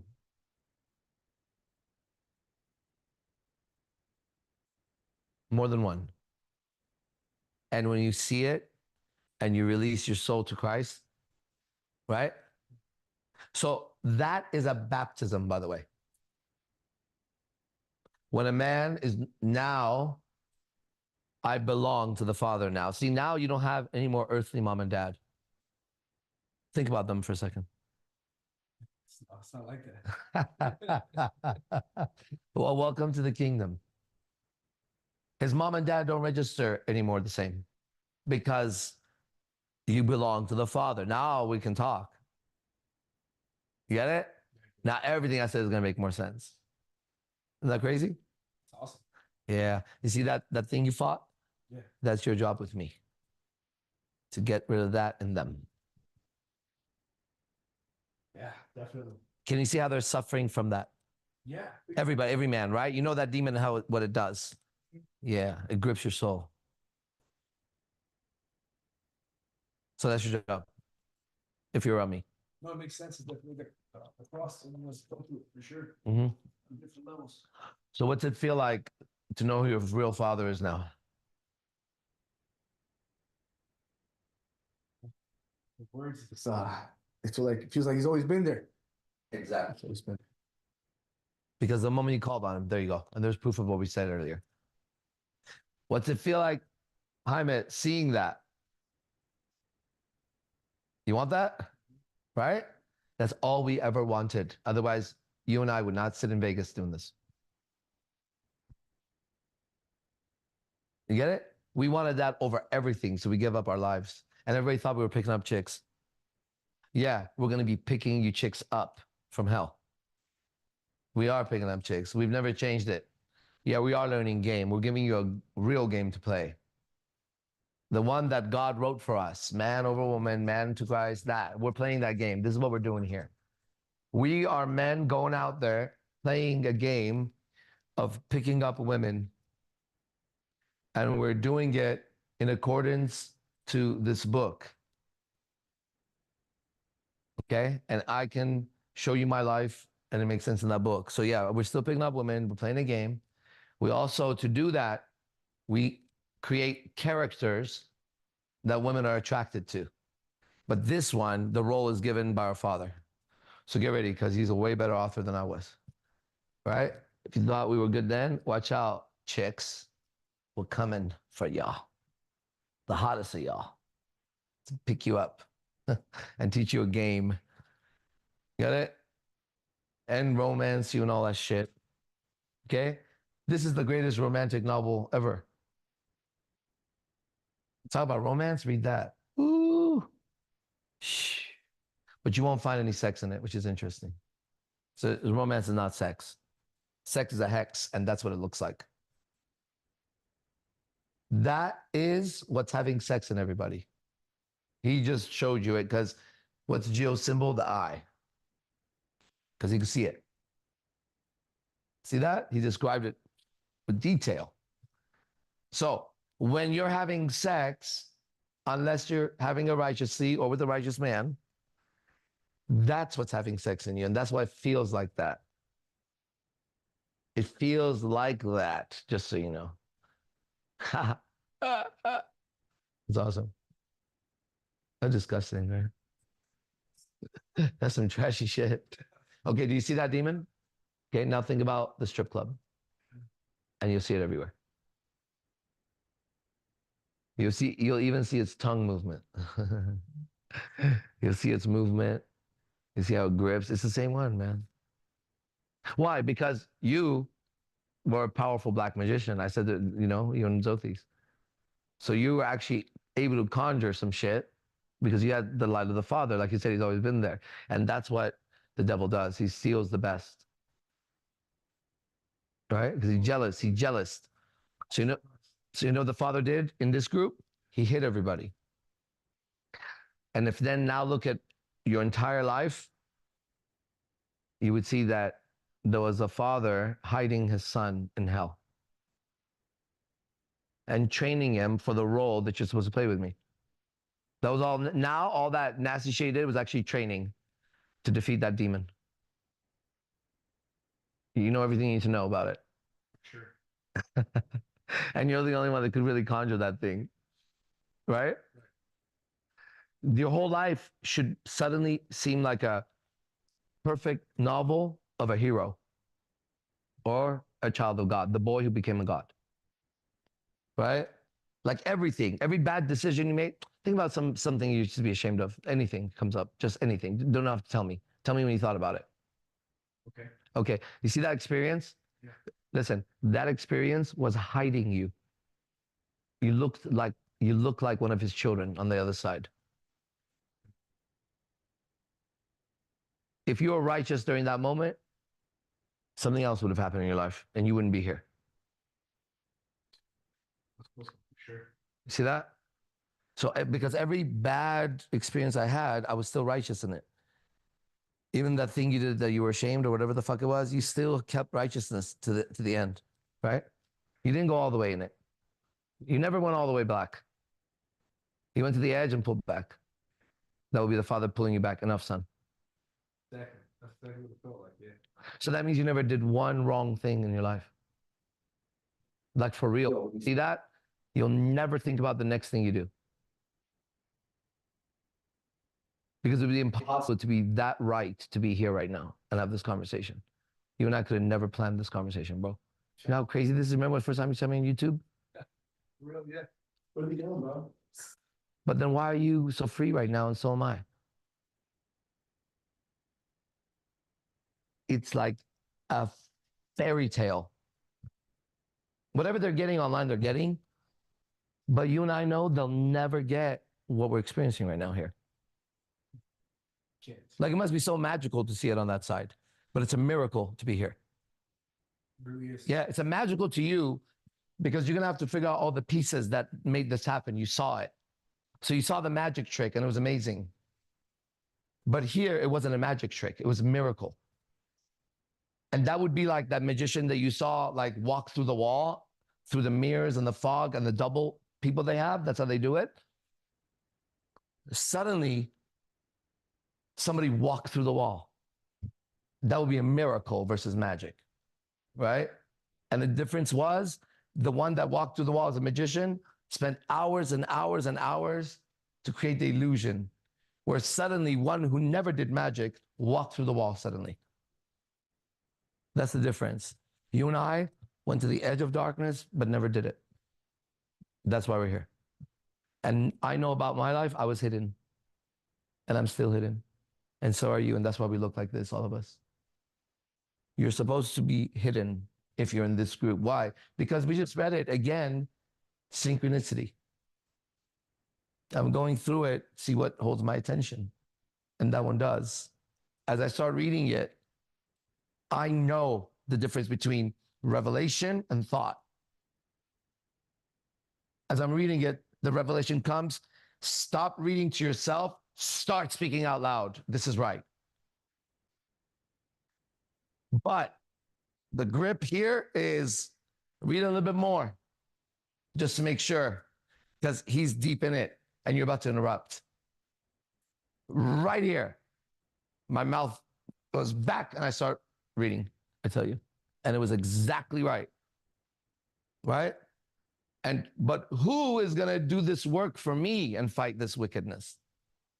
Chosen two. Get it? The chosen two were the ones in my storyline that were hid inside their own lives. But they never went all the way. And so they kept searching and searching, searching, so that when they saw the light, boom, they knew.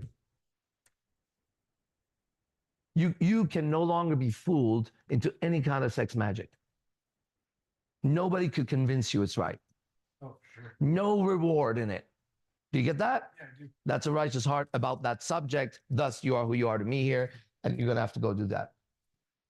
You get it? You just, there's no contract that could be given to you in regards to any sexual experience on earth you would take right now.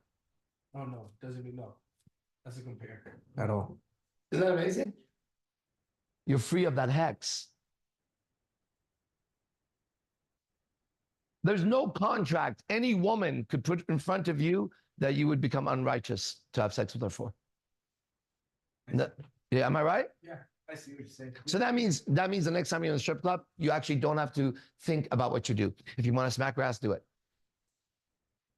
Because if it went too far, the Father would correct you. You would know.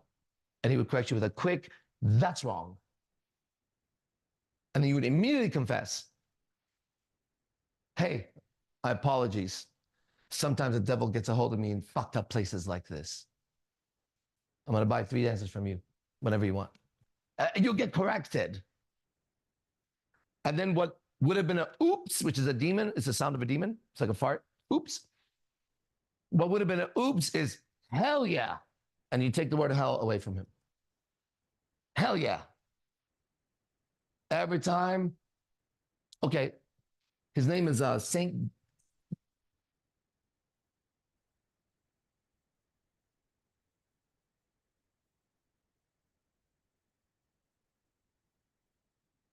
I don't know if that's his name. Saint John, maybe. He was a exorcist for the Catholic Church. Saint John? Okay, just hold that for a second. Saint John was known as being very fearless. I love that. Oh, it just speaks to my soul, right? I love fearless men. Fuck. And Saint John, there's a story about him that I think you would love right now, Gio. There's two, let me see.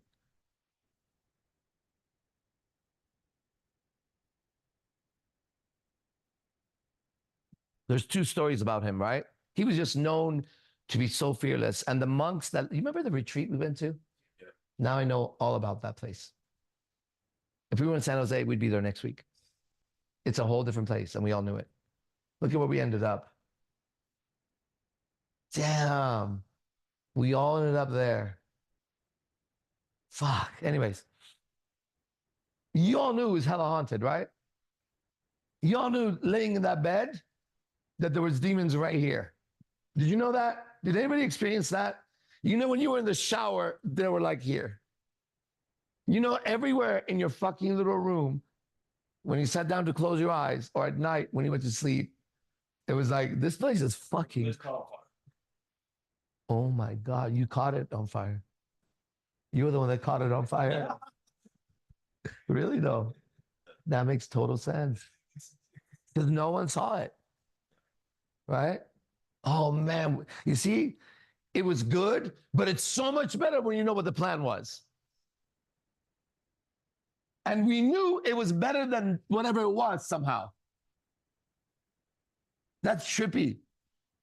We that went to this thing all knew it was much greater than what was happening, and we couldn't explain it. So John was like, I just want to go back there. I did go back there Yeah. multiple times. I was like, Oracle, we need to make our own place here. We need one of these places. I know exactly why. That's where ideally we would be living. Exactly in a place like that. You get it? Oh. Filled with darkness. It's like a demon's lair over there. I'm walking through the fucking place. I'm like, this is some horrific shit, right? I really like that. They have like statues of like baby Jesus getting stabbed, and like, I'm like, this is part of the religion. This is nuts, right? As I'm walking through the gardens, I have to like somehow do something internally just to walk into a certain place. Like, it was so cool. Anyways, St. John, if I'm right, St. John is 2 stories, Gio, and we can end it with that, and then we can talk after this. Check this out. The monks that lived with him, because he was one of the main guys, right? They would say at night they could hear hooves. And almost like wrestling, tussling up there. They would hear shrieks, the ones that lived with him, right? And he just never seemed to be afraid of anything. So one day, according to him, now, this language is real to me, as you see, and you just saw. So we're going to stay in that language. This is a testament of these guys. One night, he comes out to maybe get a Kit Kat or something. I don't know. He goes, in the middle of the night, he goes to the kitchen to get something, and there's 2 chairs, and they say that if you go to his place now, these 2 chairs are still there. He had 2 chairs facing each other in his living room. And they say when he walks up, they say the devil, it wouldn't be the devil, it would be a demon. He sees a demon sitting there, a high-level demon, right? And he says to the demon, oh, hey, you're here. He goes, opens the fridge. The demon gets up and says, you're not afraid of me. He goes, you are afraid of me. I'm baptized to the Father. You're afraid of me. And he goes back in his room and goes to sleep. The second story is that he's sleeping and a demon jumps on his bed. And he wakes up and turns around and there's a demon there. And he says, oh, you. Like, oh, it's you. And he goes back and sleeps. So one of his top disciples is like, how are you not afraid of him? He says, this demon has visited me so many times in my life that we're actually really good friends with each other now. He's one of my best friends, right? He had no fear, and he was like a fearless guy. And so that's how you have to now live. Are you ready?